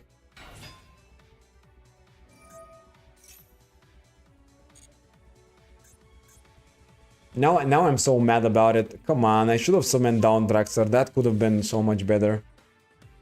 That would have been just phenomenal. Bro. Yeah, okay.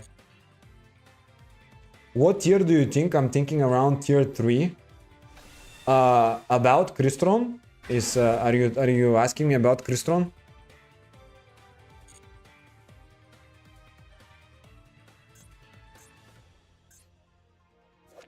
Alright, I mean, he can't do much himself as well, so that's cool, I guess.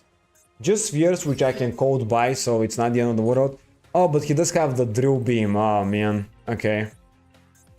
Bro, down Dragster would have gotten me so much more value. I hate this game. Oh, come on, dude. Bro, this is... There's no way. How do I draw it 3 times? Come on, that is just sad. That is just sad. I should have even summoned the Tristaros, honestly. I don't know why I didn't. I am just tilted from this game. That is just tilting. Drawing playset of Tristaros is just so stupid. And I didn't go, okay, you know what? I don't have the right resources. Come on. Dude, I should have used the stupid Tristaros and just win the game. I had game here. I don't know what I did there. That was on me. That was on me. I was trying to think about how to respond to his plays, and all of the other Crystone tuners don't require you to wait until your opponent activates an effect. So I was thinking about basically using it because I thought it says during the main phase, and I keep forgetting that it says when your opponent activates an effect. So this is so easy to force out. It is just so stupid. I hate this. I just don't like this card because of that, although the effects are very good. The first effect I don't like because it's basically so easy to just beat over, you know? That's the issue there. Alright, a Lure of Darkness, and I'm going second again, of course, no problem. But I have a godly hand, this hand is incredibly powerful. Vanishing Albion, oh yeah, it's time to spectate a bunch of branded combos. Never mind, he bricked. Sure. Bro. Okay, well, let's just get game here, I guess. I mean, so the best start is to go with Inclusion first. That will most likely get ashed, which is fine. Yeah. Okay. So far, so good. Alright. Let's go Sulfador. This is, by the way, I was literally about to search Sulfador with it, so I already have it, which is great. Special. Okay. Now we use the effect. This will get Impermed. Nope. Oh wow, actually not Imperm.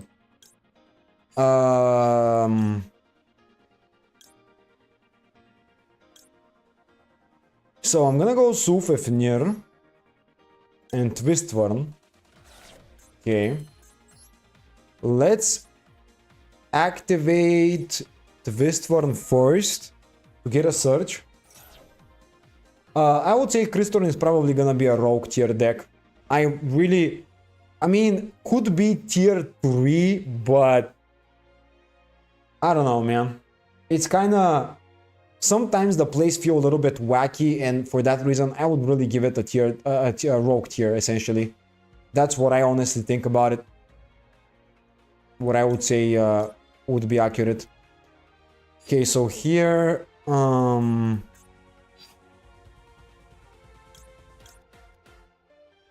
What do I need? I guess I'm gonna go Turtle. There's a world in which this card can come up.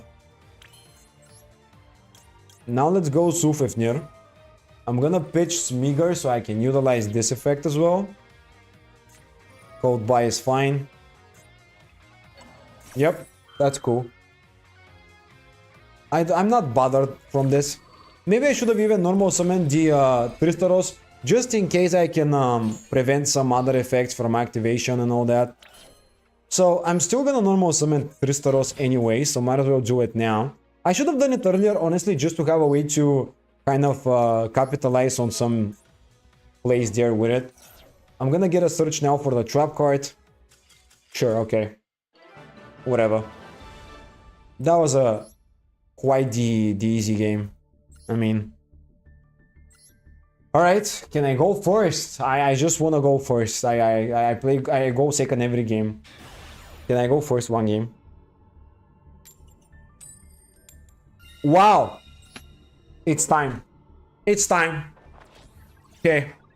Let's just roll up the sleeves. Alright. Oh, time to cook. That hand is absolutely garbage, by the way. Okay, this is a garbage hand. So, because I have the most weird of hands, I mean... So, wait, how do I... Okay, so I know there's only one line here that can possibly work. We're gonna go Sulfefnir, pitch the Tristaros. Also, you could technically just normal summon Tristaros, but I'm gonna try to go for some combos, and we'll see how it goes.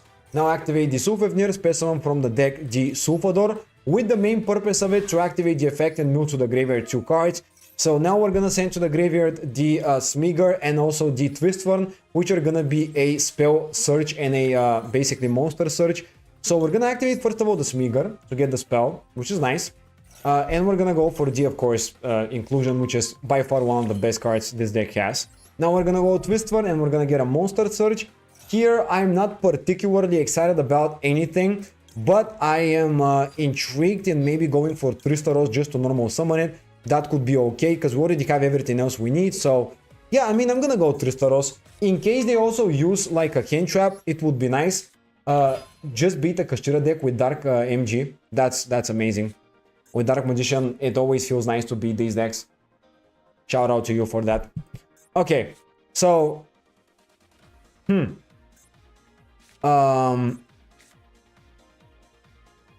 let's activate now the inclusion as well. This is also not a bad card to utilize. And we're gonna be going for a maybe the trap card, because I don't have access to the trap card and this is a way to get it. So that's cool. Now we're gonna use 2 of our monsters. We're gonna go into the level 7. Usually there's a better way to do it, but I think this is kind of the most safe way to do it, because of course we can also get Nibiru at some point, and I kind of want to get at least the trap card and some other things, so that's also nice for that.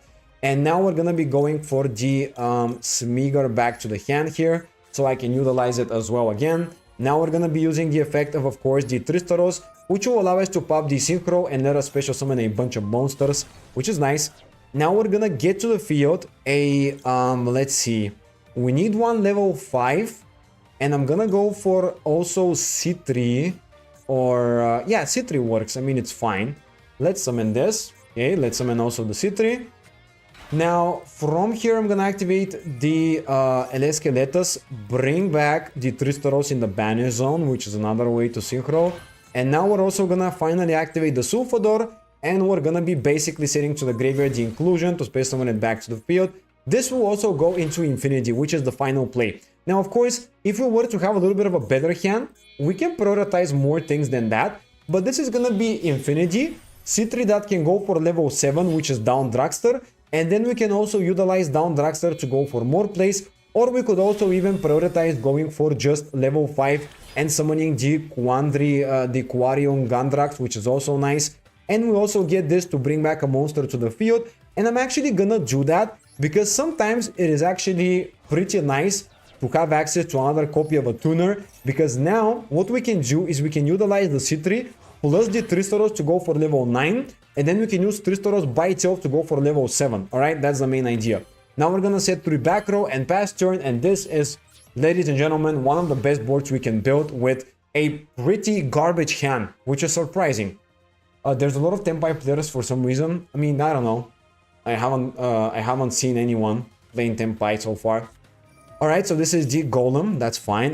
Bro, look at this. This looks amazing, by the way. I'm actually gonna start with the Tristaros here just to go for down Dragster, which is still good. And as I said, by the way, one thing to note, Tristaros needs a monster to activate its effects in order to actually use its effects. However, the other tuners can be used without your opponent activating anything, which is which is important, and it's also nice to know. And that's why I also get confused 10,000 times for that, by the way. I oftentimes get confused because of that. But anyways, now we have down Dragster, which could be used to negate the Golem. I would say that this wouldn't be the terrible thing to do. Maybe it makes sense to do it. Let's see. I mean, let's do it. I guess it makes sense to do it because this way he's not gonna get access to any of the Millennium cards. So I think it's a good card to get rid of, right? If he doesn't have specifically the Sang Engine, that's gonna be one engine less. Alright, he does have the Weiju Tempo as well though, which is completely fine. Let's see. I'm gonna wait until he sets the monster, then I'm gonna interrupt it. Okay, that's what I'm thinking would be the best idea here. Setting 1 and also setting the Sang Engine. And now I'm gonna chain my C3 here. And I'm gonna go for the level 9 Synchro play, which is gonna be, for example, either Navy Dragon Mech or the Quarion Gandrax. I'm gonna go for the Quarion, as I said, because it is a removal and it's better. And this way, I will get rid of both of these cards here, which is very good. Wait, what? Why can't I access level 9? Huh?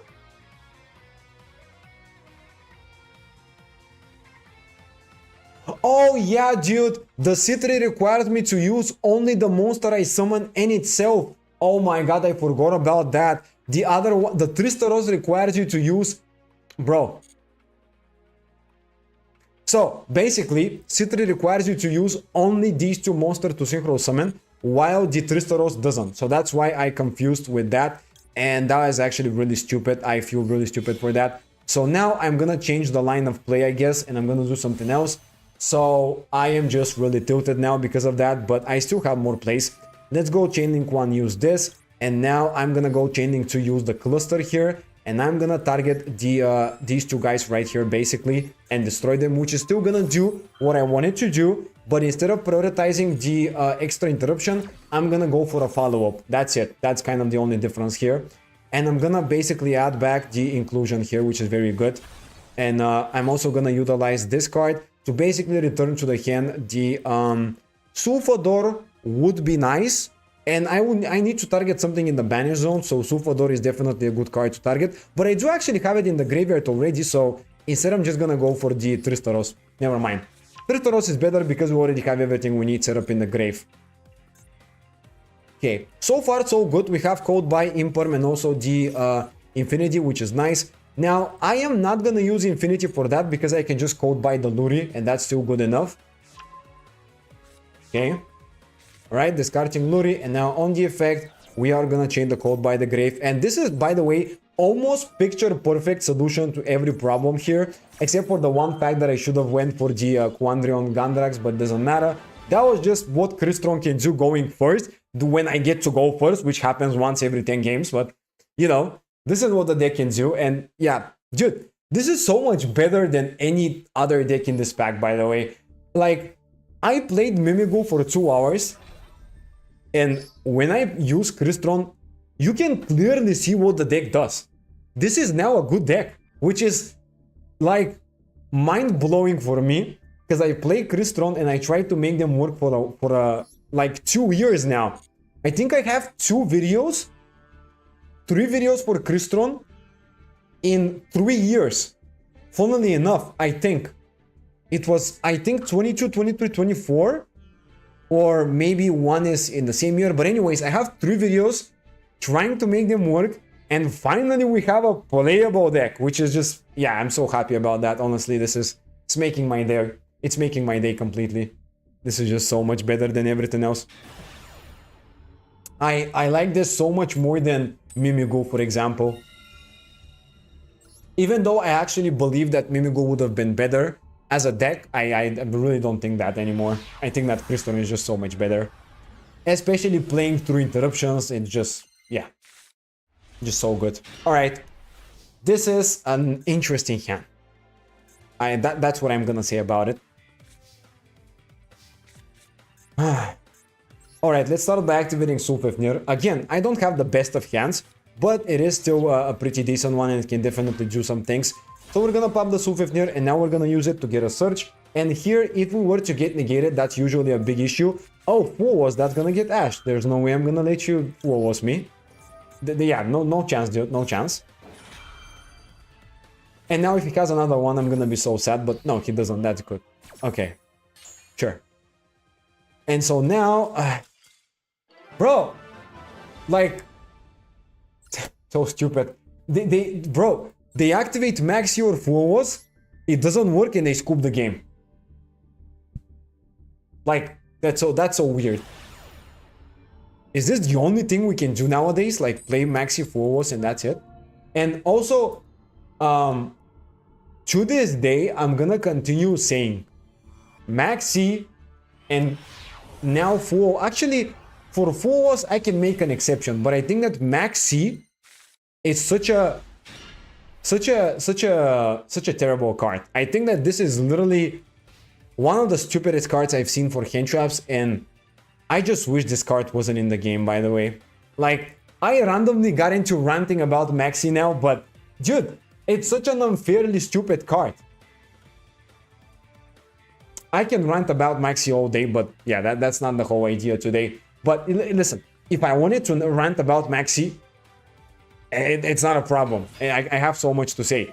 And I've also said that before, like, this card is just one. I hate this card. I basically hate Maxi.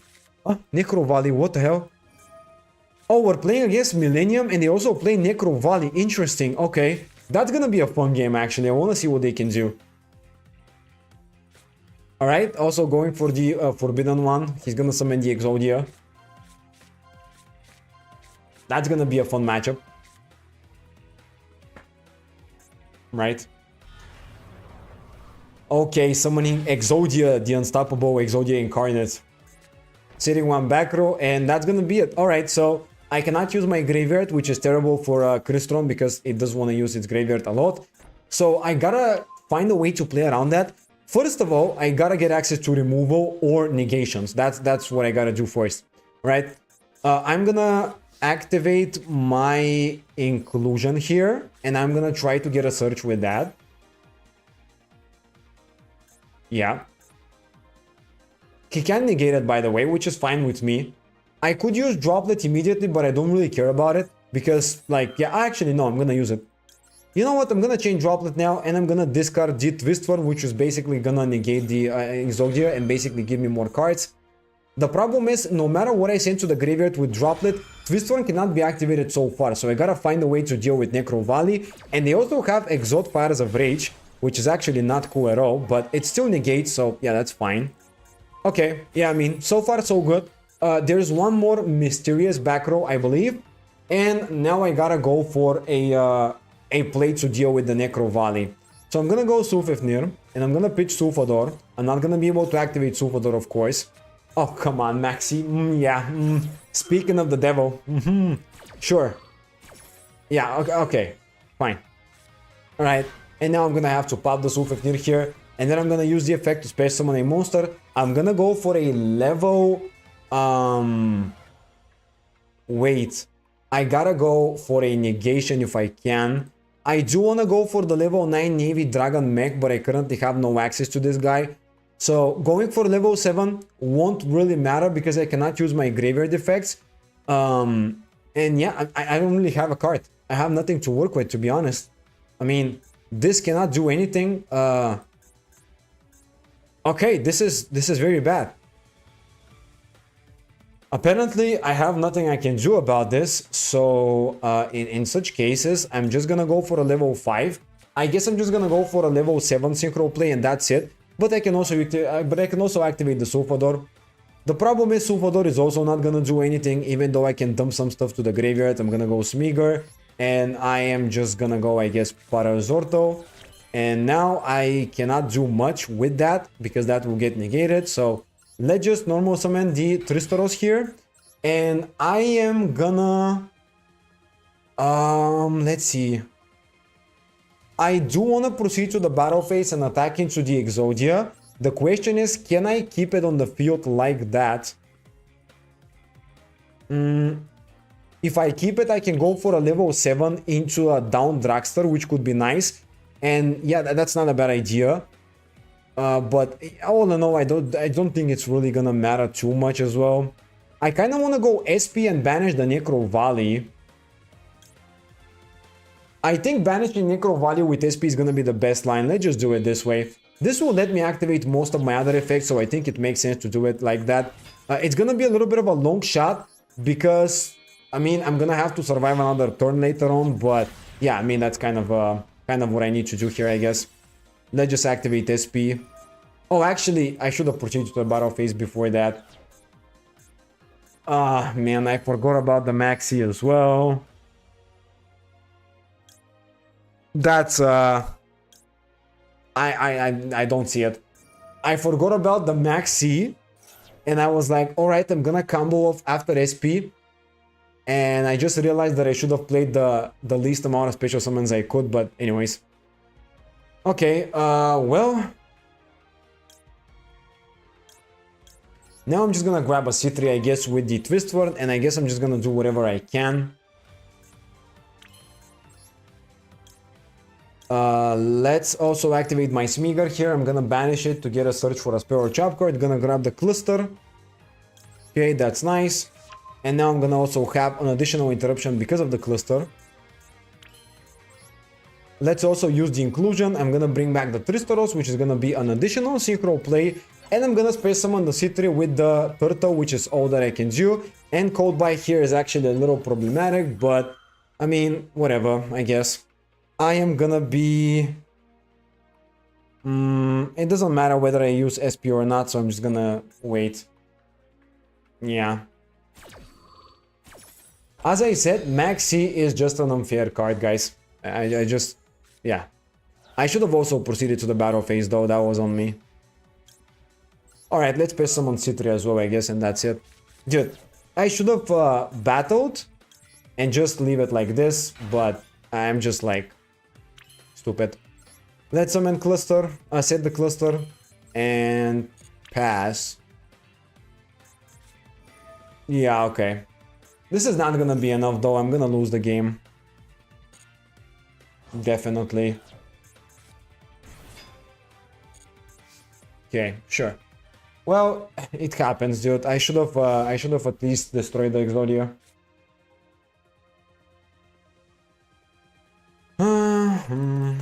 Well, I can use this. Banish. Okay.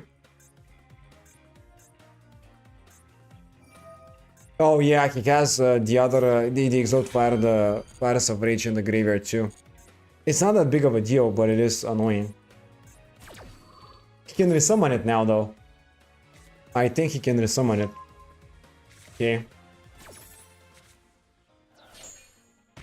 Yeah, I'll just take this as a nail because I misplayed, but you know, I'm just gonna go synchro summon into the down Dragster here before he summons the Exodia. Although again, I mean, summoning it before that would have been great, but I should have pressed my toggle button on so I can actually do it. Okay.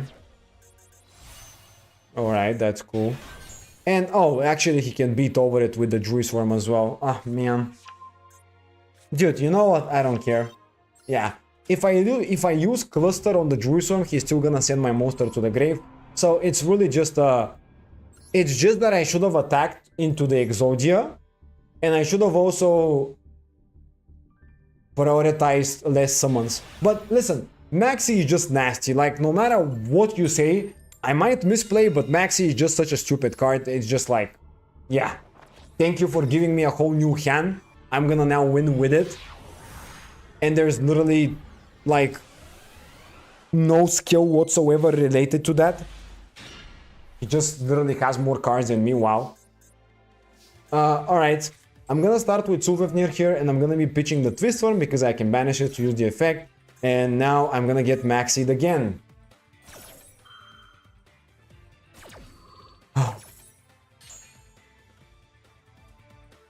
I hate this game.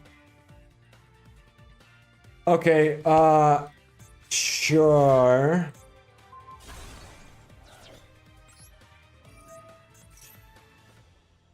Yeah, Twist Warren to the field. Actually, I should have went for C3. I am stupid, but I can go with C3 now. Okay, I mean, it's fine because we keep Tristvan as a follow-up. Alright, well, I mean, I just went for 2 tuners that can go into 2 synchros and that's it. And we have a droplet. And I also have a good follow-up because I can use Trista Rose, pardon me. I can use Trista Rose as a follow-up plus Sulfafnir, and I have a bunch of interruptions here and that's it. This can basically go for level 7, this can go for level 7. Ideally, I can use this for level 7, this for level 4, and so be it. So I'm gonna change C3 immediately to go for level 7, and this will be down Dragster. There's a chance in which I don't lose the game despite being max seed here, because this deck has a fairly decent way to deal with Maxi, but we'll see. Yeah, of course they're gonna have the Cold by the Grave, no problem, dude. Yep, of course, lovely. In that case, I'm gonna go with this, and I'm gonna go for a down Dragster again, because I have no other choice. Yep. Let's summon Sulfador because it's actually a pretty decent follow-up, and I could also go for the Quarion Gandrax, which could have been a target to prioritize whether or not they go for more plays, but because I know that they're gonna definitely set the Worldly Load, this is definitely gonna be a good card to negate with the down Dragster, so I just decided to prioritize that over the Quarion Gandrax. But you know, maybe Quarion Gandrax would have been better because it can also pop the Ether Barrow as well as the Lordly Load and do the exact same thing. But yeah, maybe it's on me a little bit, we'll see. Maybe I'm gonna get slightly punished for that. Definitely there's an argument whether or not I should go for Quarion.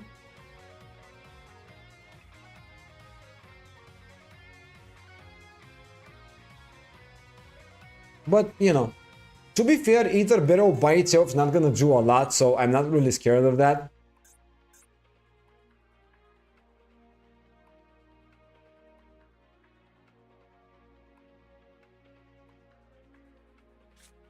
All right. Oh yeah, of course. Yeah, no problem, dude. Yeah, sure, of course. Yeah, yeah, I love it. I love it. Thank you. Thank you. Sure. Anything else? Like, seriously, dude? Maxi, code by exactly the perfect card to start my C3. Talent, exactly the perfect card to shut down my down dragster. Sure. Anything else? Dude, it's absurd.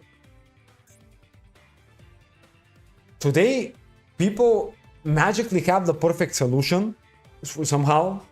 I don't know how they do it. They're just too good at Yu-Gi-Oh! But yeah, I mean, that's what is that? If they play Blue Eyes, it's not combo. They do need more. If they play Fiendsmith, it is full combo. Searching Drill Beam is just a removal. It doesn't do much, but paired with a normal monster, it can be pretty nasty, especially for my droplet.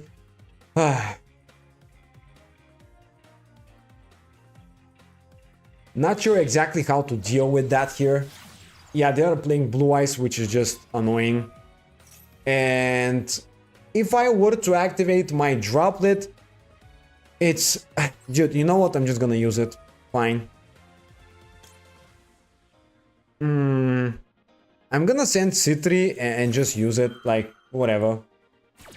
They might not have Drill Beam life, which is the case. So yeah, if they have any other follow-up, I'm just gonna lose the game. If they have like Wishes, I'm gonna lose. If they have the Maiden, I'm gonna lose. But if I allow this, he's gonna eventually get to a Blue Eyes monster, and that can be even bigger problem because then he will stop my my droplet with Drill Beam, which is even worse.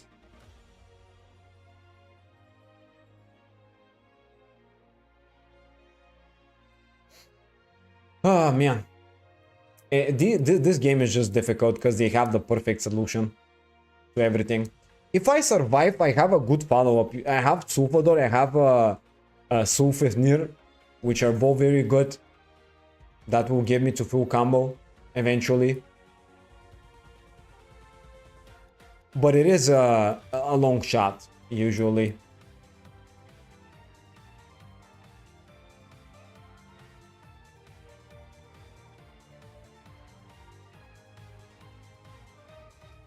Okay, they're really thinking about it. Maybe they don't have anything else. That would be lovely. Now I'm grateful that the consistency of Blue Eyes dropped here. They have only... I think 2 Maiden and 2 Wishes, right? No, actually Wishes is a 3. They have 2 Maiden and 2 of something else. I forgot what it is. I think Sage maybe. Excuse me? A second copy of Triple Tactics Talent?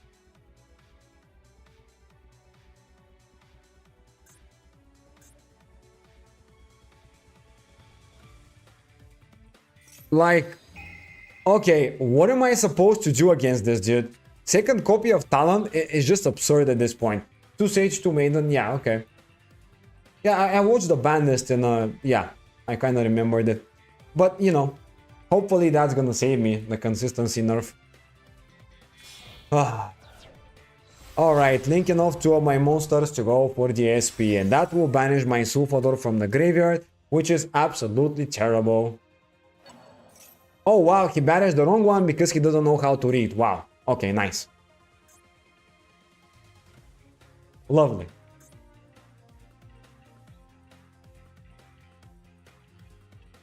Okay, well, I mean... We're kind of just relying on some good top deck, maybe. Okay. But also, it doesn't really matter since pre-raise map is a perfect replace. Yeah, that's perfectly right, actually. Alright, so 2 back rows and an SP against me, and yeah, I get Maxi now. Wow, lovely, okay. That is a completely useless card. So, I am gonna start with Sulfithnir here, basically. Pitch the Twistworm to special summon it, which will just give me access to a monster from the deck. And yeah, I mean, that's kind of what I'm trying to do. Oh wait, that got Cold Bite. Oh, he called bite my Sufif near the previous turn. Oh my god, dude, I forgot about that.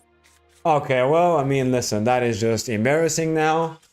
Ah, okay.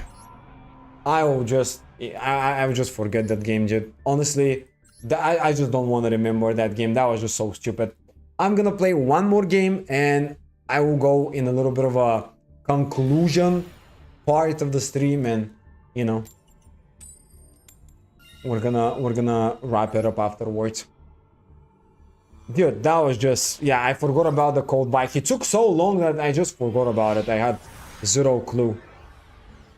I don't have that big of a brain, that big of a memory capacity in the brain for that.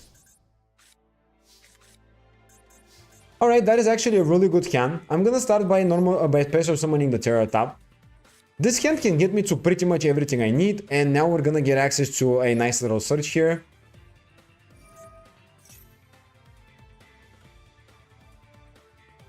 Alright, we're gonna grab the Take Tomborg, which is a good way to get access to Cherubini, and I'm gonna prioritize that as my very first play. Of course, Maxi again, but this time we actually have a solution for it, which is very good, thank God. Alright, now we can freely play the game at the very least. Oh, that is a relief. That is a relief, guys. Okay. Now we're gonna space summon Take Tomborg, and now we are gonna be using two of our monsters to go for the Cherubini. And I actually have a pretty interesting idea what to do with Cherubini. Before I even go for the effect, I'm gonna normal summon the Tristaros in case they do activate something, so I can go for the effect of it. And now we are actually gonna be dumping this Smeagol, but also actually no. We're gonna go Smeagol because it's the best target actually, even though we already have it in the hand. Usually we dump Smeagol to get the spell card. Since we already have it in the hand, we could have just normal summon it or something like that, but it's fine. Let's just get now the inclusion, and that is gonna be good enough. So now we're gonna use the effect of it, and we're gonna get access to the level 5 Sulfador, which is gonna set up everything else basically. Use the effect, we're gonna pop the inclusion, and that will space summon it, as well as allowing us to activate the effect of it to send to the graveyard 2 more Crystal cards. We're gonna go for Twist Form because it's of course a good idea. And we're also gonna go for maybe the Praziorto is not bad, but also I'm gonna go Sulfifnir actually because I can special summon it this way. And now I'm gonna go Sulfifnir here, and I'm basically gonna pitch the Smeagol to special summon it, which is pretty nice. And I am also gonna pop the Cherubini because we no longer need it necessarily, so I'm perfectly fine with that happening. Now I'm gonna use two of my monsters to go for the level 7. I could prioritize going for the level 5, I could prioritize going for the Nova. Maybe going for the Cyber Dragon is better to play around interruptions, but it doesn't seem like my opponent has anything, so it's fine. Now we're gonna add back to the hand a card, and I'm gonna go for literally just a Smeagol from the Banish Zone, because it's nice to just get it back. I mean, it's just a decent card, I guess. And now we're gonna activate the Tristaros, and I will just pop the El Esqueletos to just space summon some monsters, and that will be great. And I'm gonna get my Citri on the field, as well as either a level 5 or another copy of Tristaros, and I'm actually gonna go for the other copy of Tristaros, because that's really fine. And yeah, I mean, we don't need the other level 5, because we can get it from the graveyard, and we can also utilize this effect as well. And now we're gonna space summon back to the field a level 5. I mean, that's good. That's nice. And now we're gonna go use these two to summon the Nova here, which is pretty nice. All right. So far so great. That is gonna give us the Infinity, and yeah, I mean, that's good enough already, because we can go for so many cool plays with these two. And usually I could also activate the spell card and bring back a monster from the graveyard, and that could have given me an additional tuner that I could utilize. But I don't necessarily need to do that, because usually the only thing that can benefit me, basically the only thing that I can benefit from using it would be to get like a level 5 and maybe change the course of action slightly from what I would do. But I decided to keep it in the graveyard because it could be a decent follow-up, if that makes sense. And yeah, I'm just gonna grab like a copy of maybe Sulfador, and I'm gonna detach the Sulfifnir. And that's gonna be it. I will have a pretty decent hand as well. And I'm gonna pass turn here, of course. You can get it a little bit better with the second tuner, or with like a level 5 on the field or like any monster. This can essentially allow you to pivot into a different line, but it doesn't really matter too much. So yeah. Now I'm gonna first of all activate the C3 here. Actually, no, I'm gonna activate my... wait. That's tricky. You know what? I'm not gonna use anything. I'm actually not gonna use anything for the engraver. I'm gonna wait until he goes for more plays than that. Activating now the tract, and at this point I can stop it as well, but I'm thinking about it. The thing is, I do need to use Infinity fairly early in order to change C3 and go for down Draxler, because currently I have no level 5. So I am gonna go Infinity. I don't love this play by all means, by the way. I don't particularly like this play, but it is gonna be necessary in order to go for the C3 basically. I do need to use C3 as well now, and that will give me finally the level 7 down Dragster. And after we utilize it, it goes down to level 5, and we can also go Tristaros for level 4, and we can get to level 9 Phoenix or the, for example, other thing, you know, that would also be good. And of course, they are gonna have the code by the grave, lovely. In that case, I'm gonna wait. Whatever, dude. It's 1 for 1, so technically it's not that big of a loss, but, you know, I would have preferred to actually get it. Now I feel like I've wasted my Infinity effect a little bit, but oh no, I still think it's not that big of a problem. It is still pretty easy to win. Summoning Diabell Star by pitching the Flame Burst, that's fine. I'm just gonna imperm the Diabell Star, I don't care about it too much. But I'm actually thinking about using my Tristaros beforehand. Usually I want to use Tristaros to go for the Quarion Gandrax. But I could go for something like down Dragster, maybe, so I can have just something available, and because he can proceed to the battle phase and force out my Tristaros, then normal summon something else. So I'm very scared for that. So I am gonna chain it, even though I don't particularly love it. And I am actually gonna try to keep it like that, and I'm not gonna imperm, because there is a world in which I just summon Quarion Gandrax anyways. This way I will destroy both the original Sinful Spoils or the whatever else he has, and you know, so far we're gonna still deal with the field. So yeah, anyways, basically we're gonna go for the Quarion Gandrax because we can deal with whatever he sets, you know. Alright, summoning it with the beautiful animation here, and now whatever he sets, he loses, and he loses the Diabell Star as well. And in the graveyard, he doesn't have anything else, so that should be enough to get game without even committing my imperm, which is just incredible. So let's just target this. Actually, no, this banishes only monsters, pardon me, but that still doesn't matter because he's not gonna have target for the original, and it's still game, and yeah, whatever, dude. We just won this, and this deck is just incredible. I just love it. That was amazing. Honestly, that was just lovely. I just really enjoy playing this. Alright. Alright.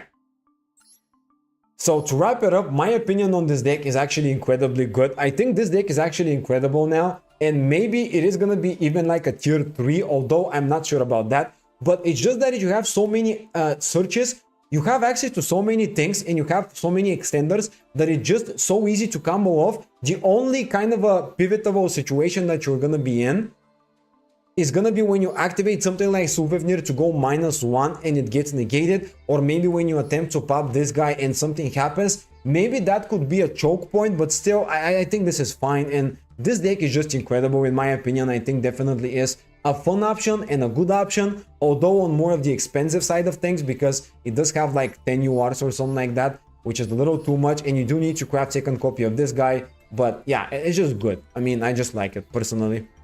Definitely, I would prefer to play this rather than the other decks that came out, I guess, you know.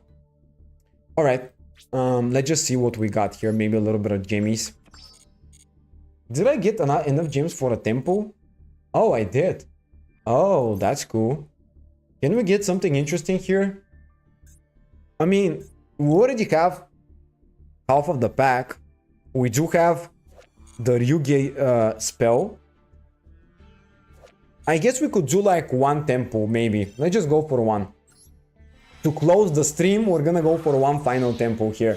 That would be funny, because I do need some of these cards for tomorrow's stream as well to build some new decks, right? So I would love to get these cards. And, you know, hopefully I don't get any Crystron cards or Mimigu, because I already crafted them. But, you know, it is what it is. I had to play them. Alright. Yeah, this is literally just dust. At least it's 15 points. Okay. 1 UR. That was a little bit of a bad one. Pulling any of the Yuge cards. Actually, no. If I pull the Ritual Monster for Yuge, it would be nice. If I pull the Materia Actor spell or Xyz Monster, that would also be great. So any of these two, very good. Very nice. Let's see. We already have that. I just crafted it, so... Okay, well, I mean, listen. It happens. When I craft the decks and then I pull afterwards, it's just expected for that, but I just need the UR points anyway, so... I'll take it, I guess. Actually, let me just skip it. Whatever. Okay, these were the only 2 URs. Well, 25 UR points. All in all, not too shabby as well. I don't feel as sad as I would feel if I don't get any UR. So I will appreciate what I can get, right? I will appreciate everything I get here. So that was it. All right, we got 1 UR craft and that's it. All right, so yeah, I mean, we're gonna wrap it up because I gotta work on a video now for the new pack, actually. And yeah, I mean, thank you for everyone who tuned in. There's gonna be a live stream tomorrow, same time, playing with new decks. And I'm gonna build some of the other stuff, you know? We're gonna try to build more of the funnier decks that there are. For example, we can build a Ryuge deck maybe, or maybe the Materia Actors, depends. You know, we'll see. I do want to try out the Ryuge deck, and I don't really want to play the Materia Actors that badly, because I'm just not that big of a fan of Xyz 3 summoning decks. I think they're a little bit boring. And yeah, but we'll see, we'll see. Oh, we're also gonna play the Dogmatic Alamity new monster. That will be great as well. Thanks for the stream. Have a nice day. Thank you, you too as well. I'm gonna see you hopefully tomorrow, guys, and we're gonna have more fun. And again, thank you for everyone who tuned in. For now, though, have a great day, and I'll see you either tomorrow or sometime in the future. Bye. Okay, I just turned off my mouse and I have to click on the button. Bye.